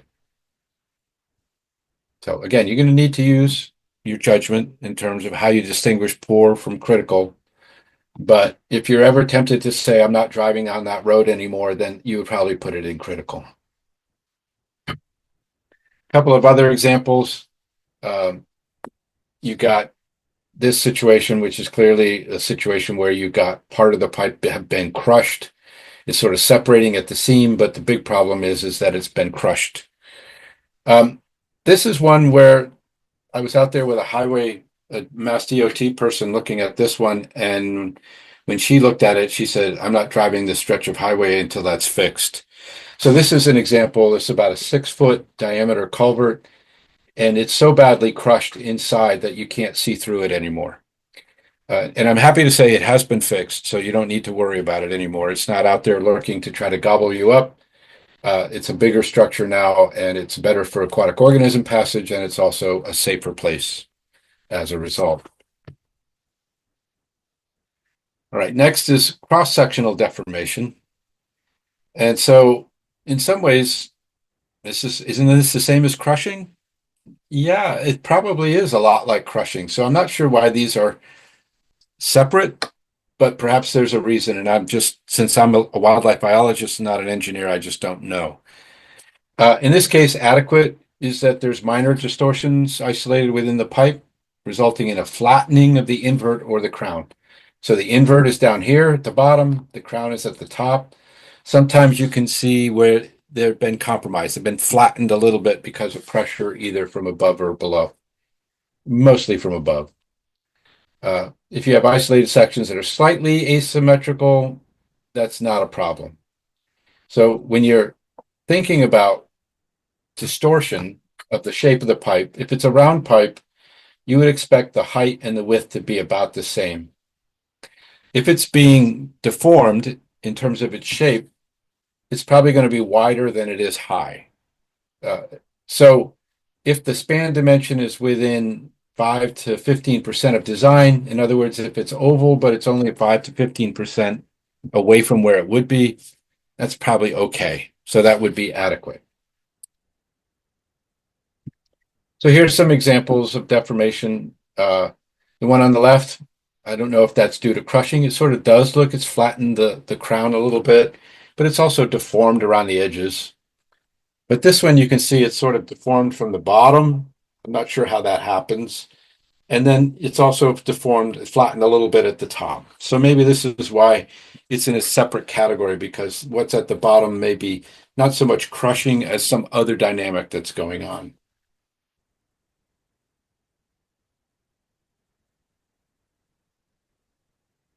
In this case, you've got a combination of a deformed structure because of the crown, but also it's splitting along the seam. It's no longer connected. So this is not exactly a joint. So maybe this is where you would include this in deformation. rather than in joints and seams. But in this case, in the lower right, it's a failure at the seam. So you've got a combination where you've got a flattened crown and you've got a joint problem. In this case, I would record it in both categories because the flattening is not a joint problem. The opening along the edge here, it may have been part of the what flattened it, but what's flattened it is sort of separate from the separation. So this is one situation where I think you can include it in two different categories without it being completely redundant.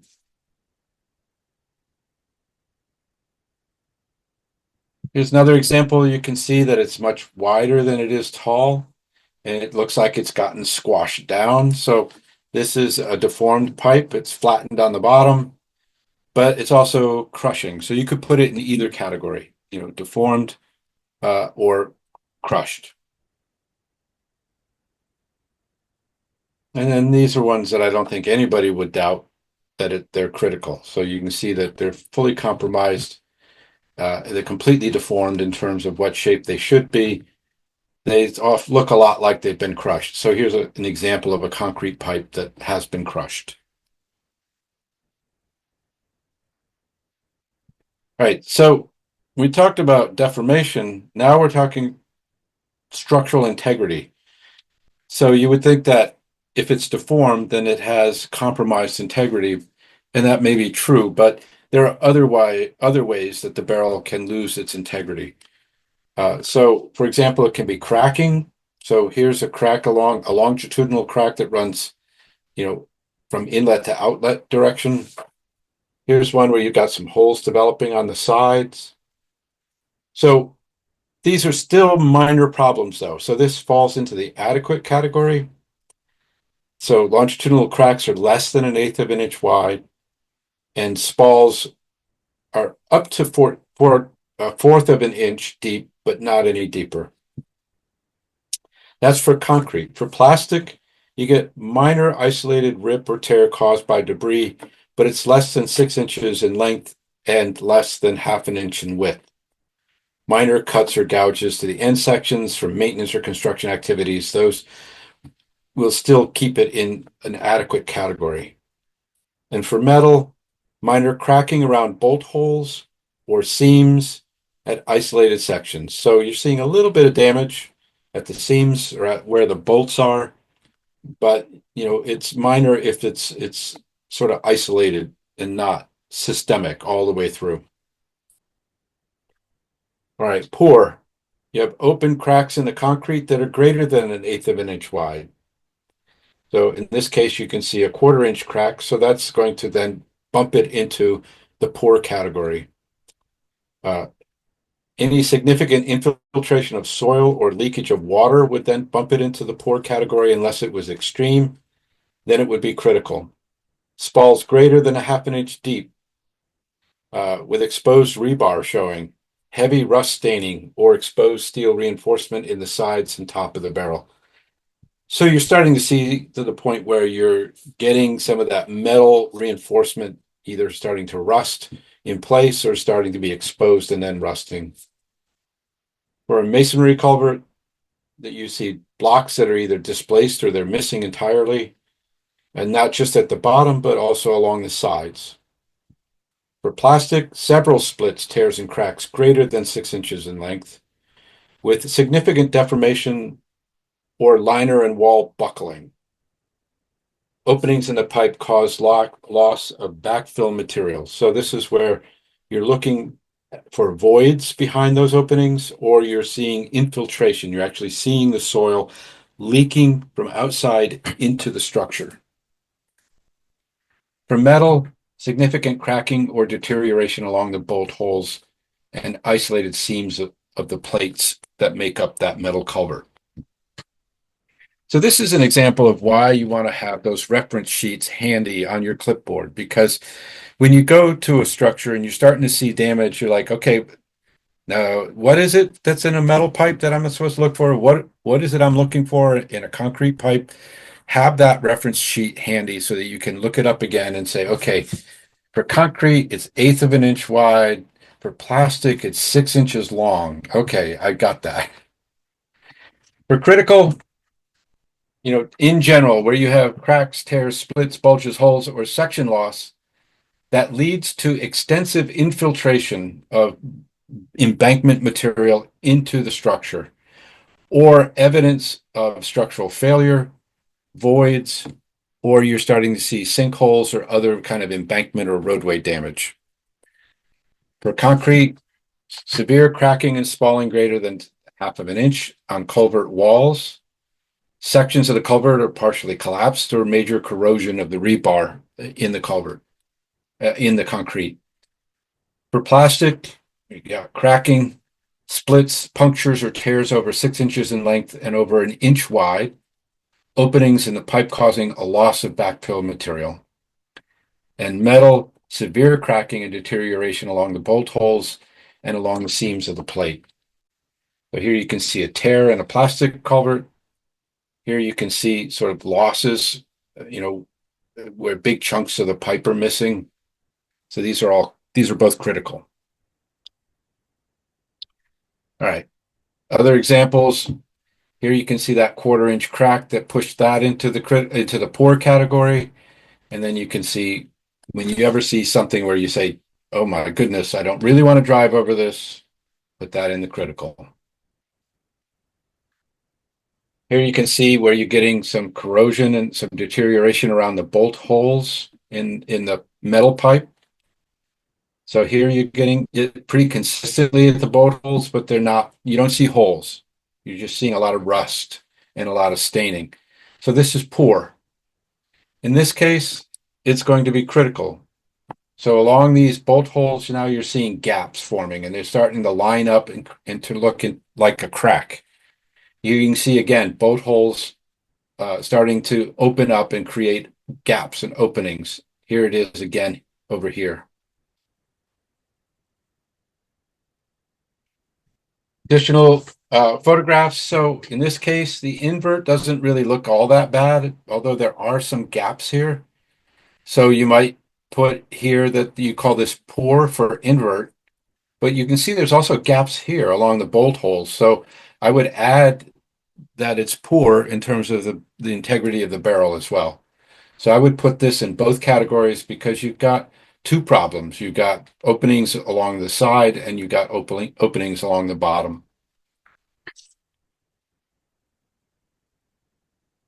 Yeah, here again, you got openings along the bolt holes here. You can see it's starting to look rather weak up here. This is a situation where you're somewhere around the borderline between poor and critical. Given how weak this looks and that fact that there looks like there's a void behind it, I would probably be inclined to call this critical. Scott, we do have a question. Okay. Never mind, it's a direct question to me. Okay, I was going to say I don't see it. Actually, no. She wants to know if there's any scheduled trainings for the terrestrial. I don't know of any that are scheduled right now. And given that it's late in the season, there probably won't be until spring. Thank you, Scott. All right, so here again, we've got a culvert that's got multiple problems. So you're starting to see that you've got corrosion along the sides and you got what look like maybe openings. You've got a crack here now. This looks like a seam that's opening up. And then you've got another seam problem here where you've got sort of a misalignment that's shown up and you've got material starting to definitely leak in. Looks like big rocks that have fallen inside. So this would be critical. You could call it a joint problem, you could call it a misalignment problem, or you could call it an integrity of the barrel problem. But I wouldn't report it in all of those. You probably would say it's either an alignment problem. Actually, you could potentially put it in two categories. The joints and the alignment are both problems. So now we're looking at a concrete box culvert, and this is in poor condition. You're seeing a lot of flaking and chipping along the water line inside the culvert, and you can see a lot of soil infiltration. Now, when you see soil infiltration like this, you're really only seeing the tip of the iceberg, because when high water comes, a lot of that material is going to be washed downstream. So you don't see the total volume of infill that has happened. You don't see how much of that road fill has actually leaked inside the culvert and then been washed away. So there could be a really large void behind here because of the material that's leaked in and been washed away. So in a situation like this, it's poor unless you detect that there's a large void behind it. In that case, I would bump it up to critical. Here's another situation where you've got heavy abrasion, you've got exposed rebar. So this is definitely in the poor category. It could potentially be bumped up to critical if you start to see voids or infilling starting to come into the culvert.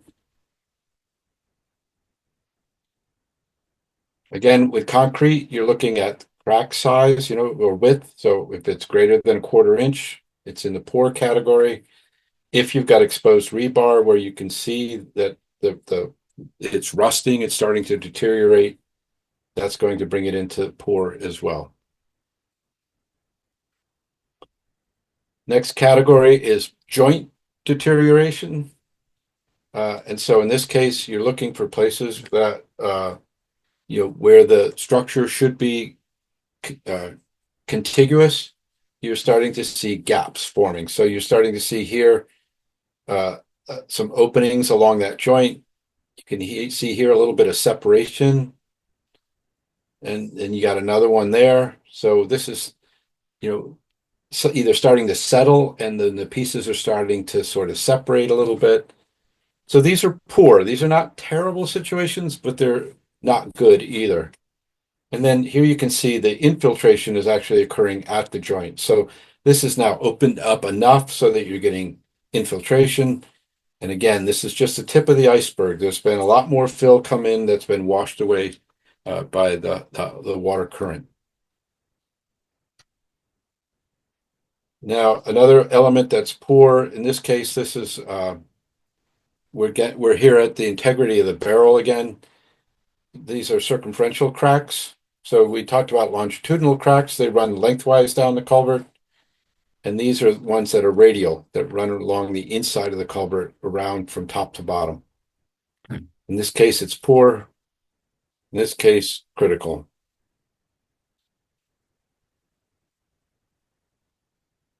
Okay, here are some more critical situations, but they could be in different categories. So this is a joint problem in upper left. So you could put that into that category, but you can see the infiltration too.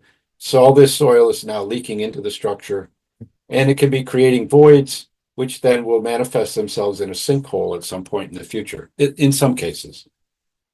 Here you can see this is invert deterioration, so that's where I would put that, not in barrel structural integrity. I would put this as an invert problem. This could be an invert problem, or it could be that it's starting to break along the bolt holes on the side. It's a little hard to tell from the photograph. But all of these things are dangerous, so you clearly would rank them as critical. It's just a question of which category to put them in. And then with plastic, start to see a lot of buckling here.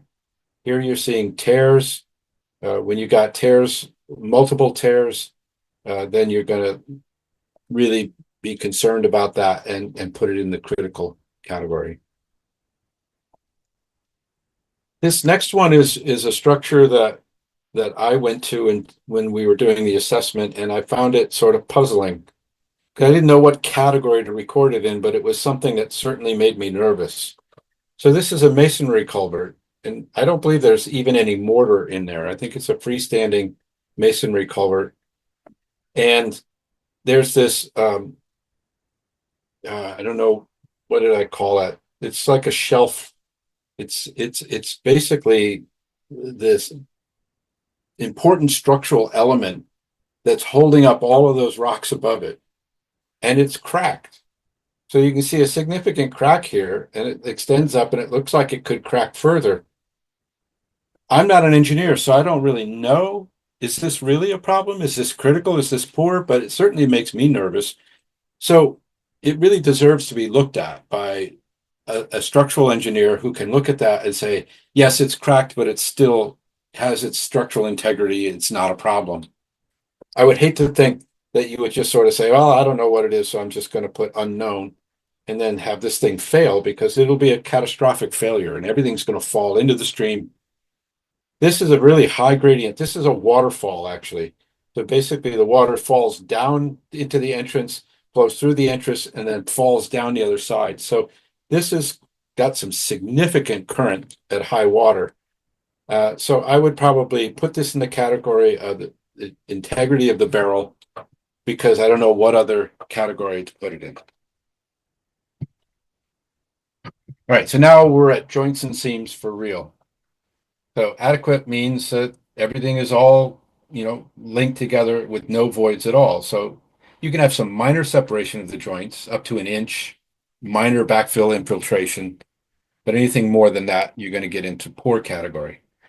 So here's that seam again, that joint where we had infiltration. So this is at a minimum going to be poor. This was sort of a weird photograph because obviously that's got a problem with the joint. Uh, so, when you see large gaps like this, it's going to be critical whether it's exposed or whether it's, you can see it internally. Just more pictures of problems with joints and seams. So the one on the left is considered poor, and the one on the right is considered critical. I believe this comes directly from the Federal Highway Handbook that I used, and I don't know what the difference is between left and right. They both look sort of equally bad to me. In this case, what it says is poor should be significant separation of joints and seams from 1 to 3 inches with infiltration of backfill into the culvert and if voids are visible through the offsets of the joints. Critical is when you've got gaps in the seam that are greater than 3 inches. Infiltration of backfill into culvert, large voids visible in fill through offset of the joints. So here again is the stuff that I've talked about before that, you can see an opening. Question is, can you see whether there's an actual void behind it? Because if there's a large void behind it, that's going to bump it into critical. Here we have a metal pipe, and you can see just a little bit of misalignment, but not much. So I would probably call that adequate. It doesn't seem to be really causing any problem. There's no infiltration there. Here's a situation where you can see here, by the way the water is running, there's a little bit of a discontinuity at the bottom where this seam is. And so you can start to see, it looks like it's separating a little bit. So I would probably put this in the poor category because this is starting to really look like it could pull apart even more. And then this one where you see material starting to sort of work its way inside. I mean, these rocks got there because they leaked through this crack. I would put this in a critical category because it's got a significant gap in that seam. Another example of a critical one, where not only do you see a significant gap, but you can see a large void behind it. So this has already lost a fair amount of material, and there could be a sinkhole developing above it that could compromise the road surface itself. Here's a concrete pipe that's completely separated and settled down. So this is a misalignment problem, but it's also a major joint problem where basically it's no longer linked together with that last section of pipe. So I would put that as critical as well. You can see a void in behind it as well.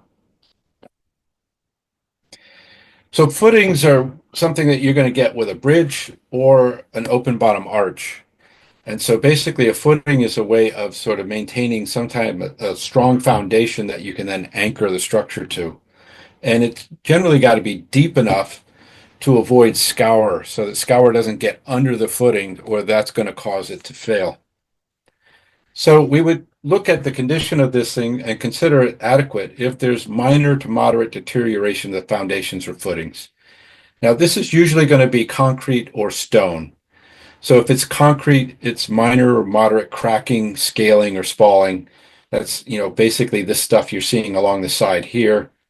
If you're seeing that down at the footing level, that's probably okay as long as it's not any worse than that. For masonries, moderate weathering, minor joint deterioration, loss of mortar, puts it in adequate category because there's hopefully no or slight settlement or undermining. So minor exposure of the footing. All of those things go together uh, is as adequate, not alarming enough to put into the poor category. But in this case, what's showing here is more of an apron, not so much a footing, but what it's showing is undermining. And that's where water is now starting to flow underneath the structure and is transporting some of the fill material from underneath it. So when the water flows over the top, it's not going to then undermine underneath. That's probably coming from some failure along the way. And whether it's footings or whether it's aprons, when you see that undermining, it's something to be concerned about. So if there is extensive deterioration of the footing, if the concrete is extensive cracking or scaling, if it's delaminating, which means that it's starting to separate, so the large scale separation of the concrete cover from the reinforced rebar, or if the spalling is prevalent, you would then put it in the poor category. For masonry, extensive weathering, significant joint deterioration or loss of mortar of the footing, not so much the barrel, but the footing itself, assuming that something's set upon those footings. And then if there's any significant settling, so the footing is starting to shift, it's starting to buckle a little bit, that's either going to be in poor or critical. Here's an example where it would be critical because here you can see down here at the end, it's shifted already. The footing is sort of collapsed and shifted down. That's not a good sign. It's probably being undermined. And then along the rest of the footing, you're seeing severe spalling. The anchor pins are showing.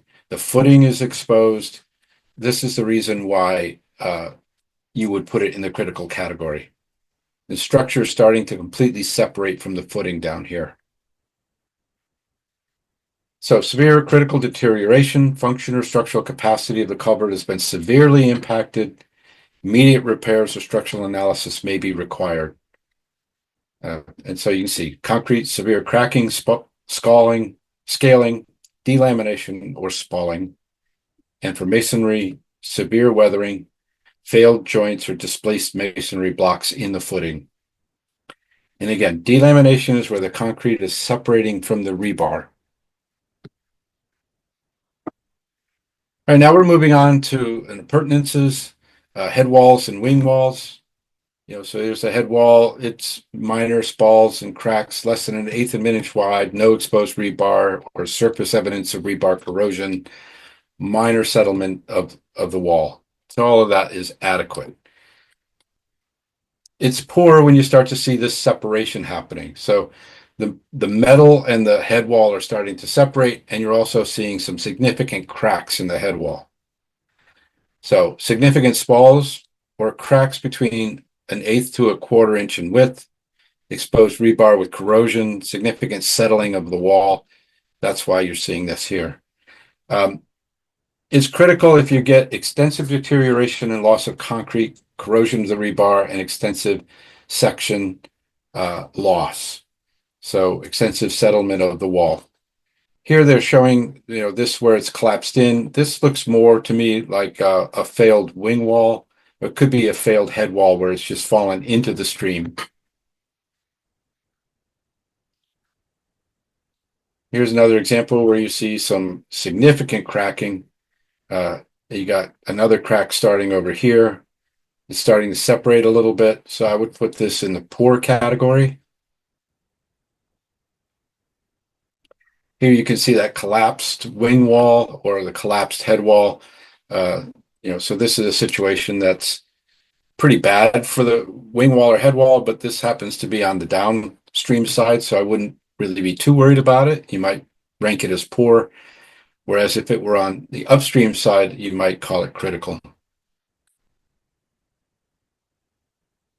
Here you can see how the concrete is deteriorated. In this case, the wall is almost completely gone. You can see parts of the wall here, and then you can see the exposed aggregate. You can see exposed aggregate here. So this is definitely at least poor. You might call it critical, but I'm not sure that it's jeopardizing the entire structure yet, so I might keep it at a poor.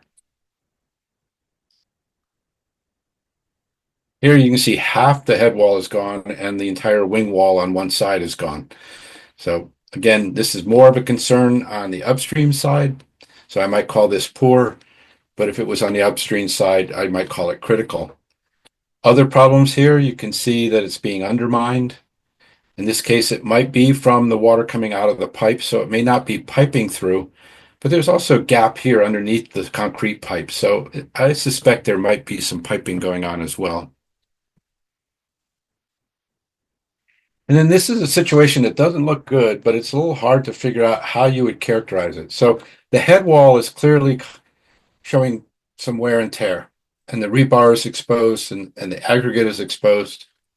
So you might be in a poor category for here, except for these holes. These holes make it, in my mind, it's sort of, I would bump it into critical. This is that crossing I showed before under armoring where it showed concrete poured into the stream bed. They actually did it on the upstream side as well as the downstream side. And so you can see the concrete is still in place on the left, but on the right, it is all gone and it's created a bit of a hole, a scour hole there. So this is also likely to undermine the head wall. And since it's all on the inlet side, I would probably call this critical. By the way, this structure no longer exists because it failed during Tropical Storm Irene and it's been replaced. I really don't know what's there in its place, but it's no surprise that this one didn't last. All right, armoring.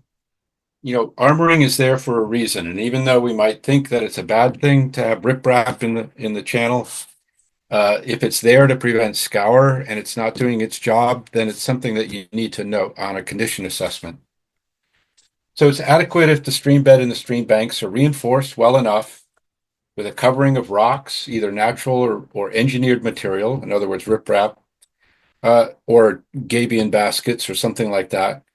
No evidence of displacement of the rocks or bed material and the substrate. It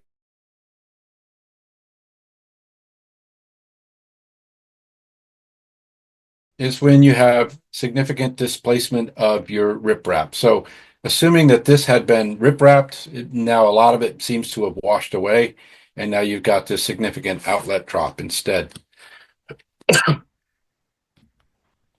This one here, I think more is a collapsed wing wall than it is armoring problems, so I'm just going to skip that. But it's always just a judgment call that when you see a total mess, then it might be critical because the riprap or the armoring is not doing anything anymore because it's been completely compromised. Moving on to aprons. I consider aprons sort of a type of armoring, but they're actually a structure as well.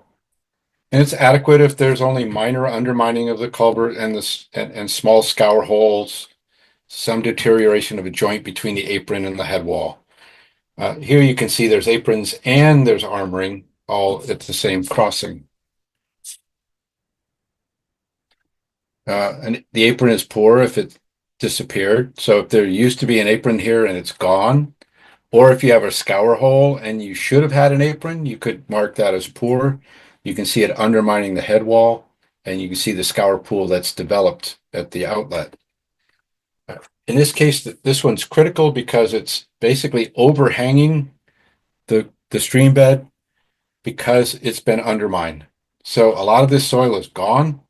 Some of the soil along the side seems to be gone. There seems to be extensive piping of water through the bed, and it's compromised the apron. All right, we've been talking about piping, so I've already defined it, and it is a problem even if you don't see structural problems. So sometimes you have a culvert like this, it looks fine, it's intact, water's flowing through it, but you notice that it's always wet along the outside of the culvert.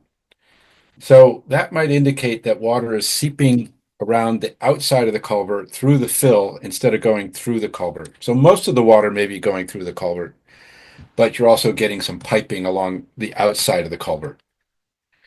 If the soil is moist, in the surrounding area, but there's no evidence of flow or sediment transport, that's sort of a fair situation, so you could call it adequate. Where you actually see water dripping out from underneath the pipe, now you're at least into a poor category or maybe critical. So evidence of seepage through the embankment along the outside of the culvert barrel. Even if there's no sediment transport observed, this is still a reason for concern. And so you put that in the poor category. And then on the right, what you're seeing is this buckling of the asphalt is because there's a huge void that is formed underneath the blacktop. And so enough of that material has been lost due to piping that you're starting to see a sag, and then ultimately you may see a complete failure or a sinkhole develop. So that's evidence of voids. Now, I mean, they labeled this a quiz, but it's just more pictures to look at. And in particular, this one here just looks like the integrity of the barrel is compromised. It doesn't really fit into the embankment piping category, but these two do. So in this case, you can see sinkholes on the shoulder due to voids. So 1, 2, 3. And then over here, you can see it's actually right in the road surface as well. So you had this sinkhole start to develop where the blacktop is now caving down into the.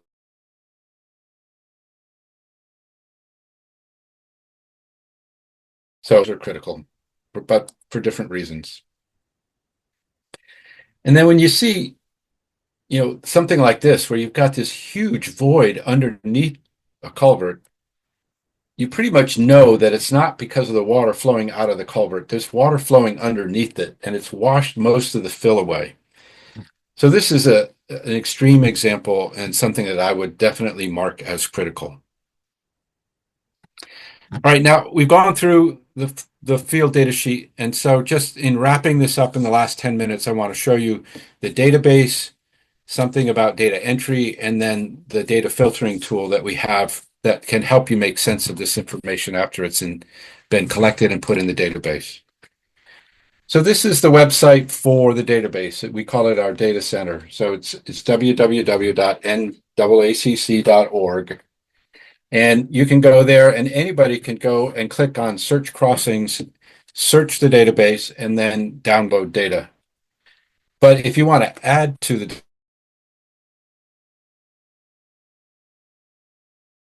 log in and enter data.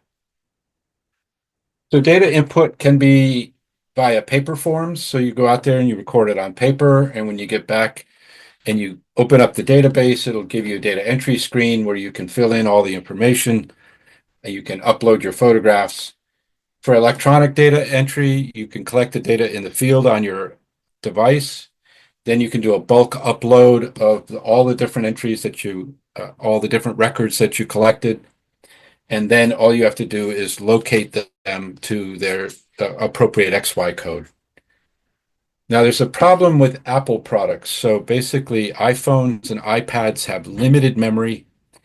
And this offline data manager that we have, the electronic data form, it uses the browser on your device. And for Apple products, it doesn't follow industry standards. And if you put more than like 10 crossings in there, it's going to start overwriting.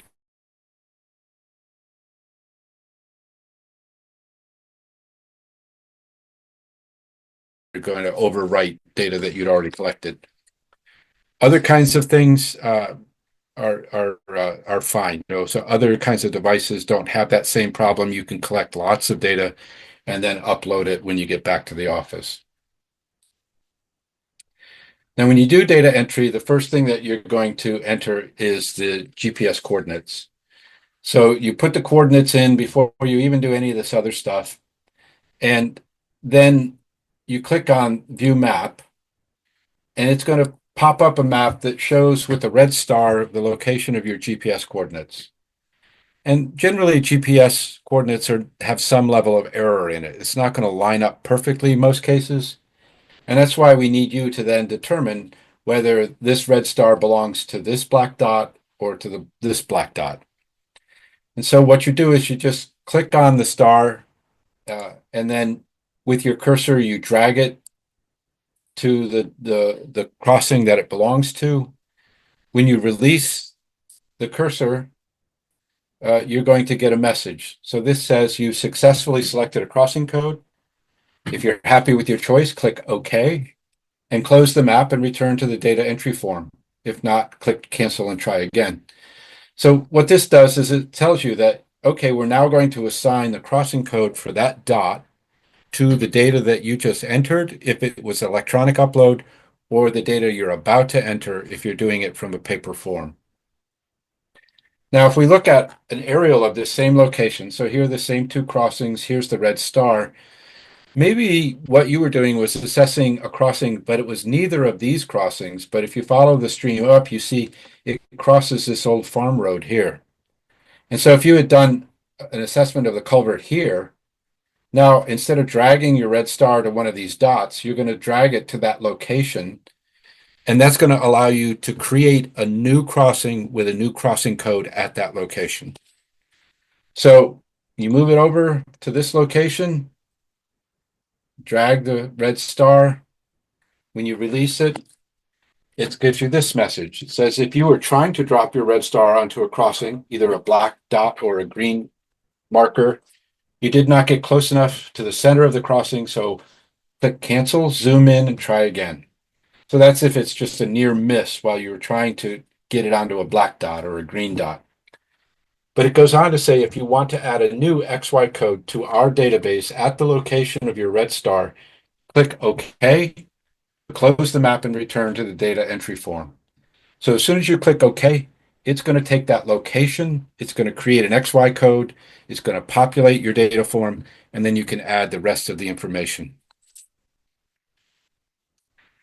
I talked about scoring. There's two scores that get basically calculated. They're not exactly scores. One of them's a score, the other's more of a flagging system. So culverts with performance problems are flagged so that people who are downloading data immediately see that there's some kind of a problem that should be looked at. And then a condition score is calculated on a scale of 0 to 1, where 0 is highly critical and 1 is adequate.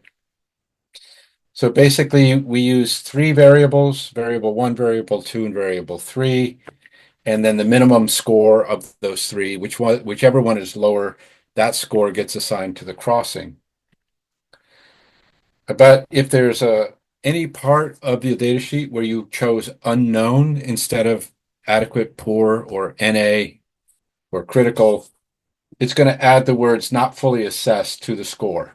So if you get a 0.7, it'll say 0.7 not fully assessed. That's because there may be problems there. You just didn't know it. You checked unknown, but it doesn't mean that it's okay. It might be problematic. We just don't know. However, if the score was already 0, you're not going to get that because basically you can't get worse than 0. So once you're already at 0, there's no point in sort of saying that it's not fully assessed. Where you have multiple structures, we take the structure with the worst score and apply it to the crossing. And so basically that means that if any of the structures fail, then the crossing itself will fail. So I'm going to show you the three variables, but I'm not going to spend a lot of time. You can go to our website and you can look at the scoring documentation, and it'll give you all of this detail. But essentially, V1 is for things that are highly critical, and they're going to give you a score of 0. Then V2 are things that are generally critical, and depending on how many of these issues are marked critical, or some of them marked poor, you can get a score of 0 or 0.1 or 0.2. And then the third one is for variables that are marked as poor. For each of these variables, at the inlet, the outlet, or both, they count as 1 point that gets deducted from, or 0.1 that gets deducted from 1.0, to the point where you go down to 0.3 is the lowest you can go on this variable. And so whichever one is the smallest of those three scores is what the crossing gets scored. And then just to wrap up, I want to show you the Stream Crossing Explorer, which is a way of visualizing the data and also filtering it and then downloading just a subset of the data that you might be most interested in working with in your own GIS or as an Excel file, for instance.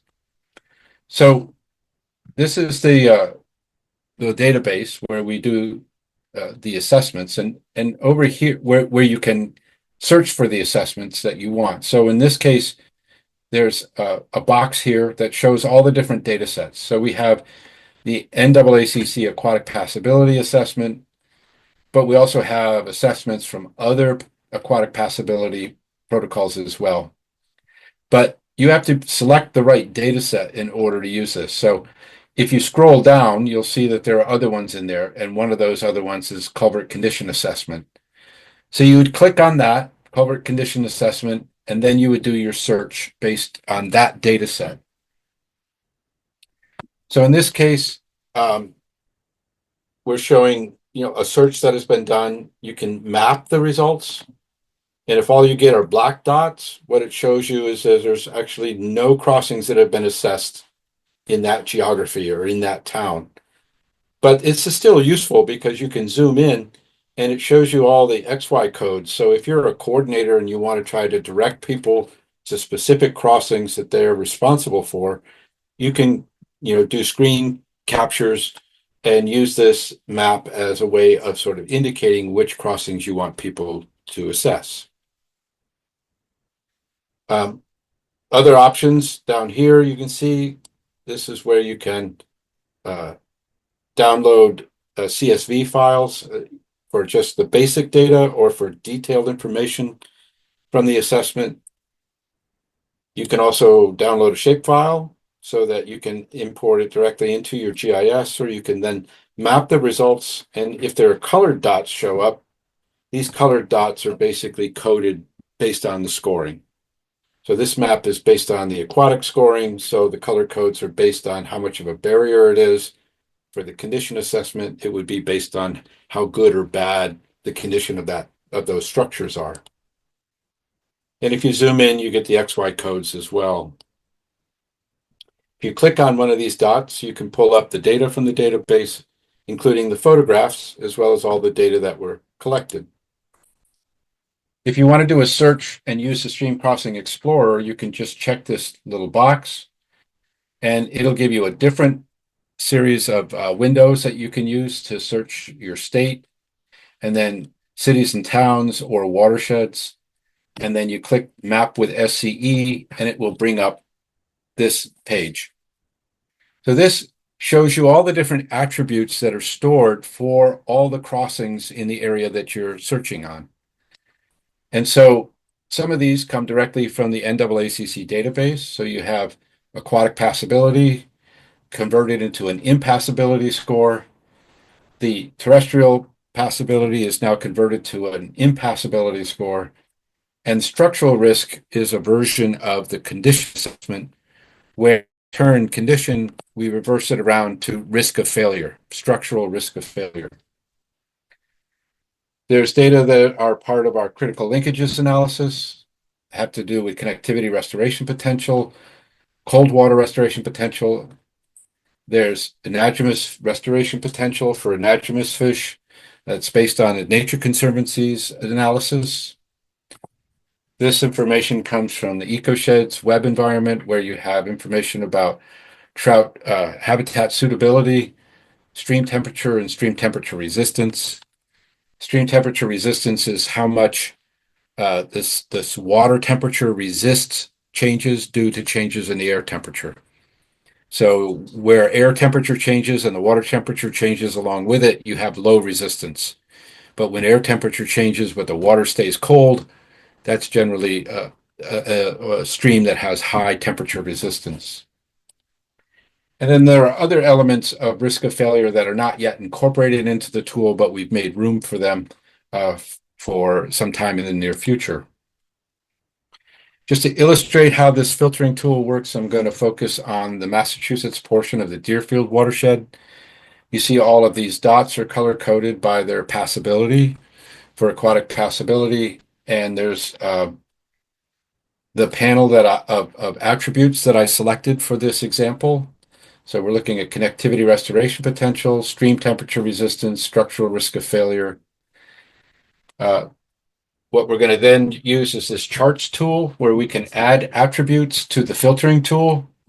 And the first attribute, you see the attributes that are listed here. I'm going to pick stream temperature resistance as the first attribute. So once I've selected that, it's going to show me a histogram of all of the crossings based on the stream temperature resistance of the stream at the location of that crossing. So these areas on the right have high temperature resistance. These areas on the left have low temperature resistance. So if I want to select ones that have high temperature resistance, I can enter numbers into these windows, or I can use handles to slide and compress and basically filter out all the ones that are now in gray. So I've grayed out all the ones I don't want. What that does is it leaves a subset of culverts behind. And so instead of 858, which is the number that I started with, it's down to 411 that meet this criterion. I'm just going to add two more attributes, structural risk of failure. And for that, I'm going to only look at things that are relatively high risk of failure. And you can see how it's dramatically reduced the number of crossings in the watershed. And then I'm going to use connectivity restoration potential to look at which culverts are going to do the most good ecologically if they're replaced. And using a combination of these three criteria, I've now narrowed the number of crossings to focus on to 41. So 41 out of 858 crossings meet those three criteria. And then you can click on them and look at the attribute scores for those crossings. If there is a camera icon here, you can click on it and it'll bring you to the data from the database. And then you can download those data as a shapefile or a GeoJSON file or a CSV so that they can be incorporated into your GIS. So finally, this is the website for the NAACC. This is where you can go to download field data forms and instruction manual, the scoring documentation, and then there's lots and lots of other information. So you would go to resources, and then that will take you to documents, and that's where you get the field data forms and user manuals and things like that. Again, the database is at naacc.org. If you have questions as this pops up, you should contact your coordinator. Or if they can't answer your question, you can then submit a question or a comment to contact@naacc.org. Both Bob English and I monitor this email address, and so if it's something that Bob would be better to answer, he will respond. If it's something that I'm better to answer, then I would be the one to respond. And so that's basically it for the training. There are lots of different people that I could thank who've been involved in the development of the NAACC and these protocols. And I know I'm 5 minutes over my time, but if anybody has questions, feel free to put them in the chat or to unmute yourself and ask. I'm happy to stick around for however many questions you might have.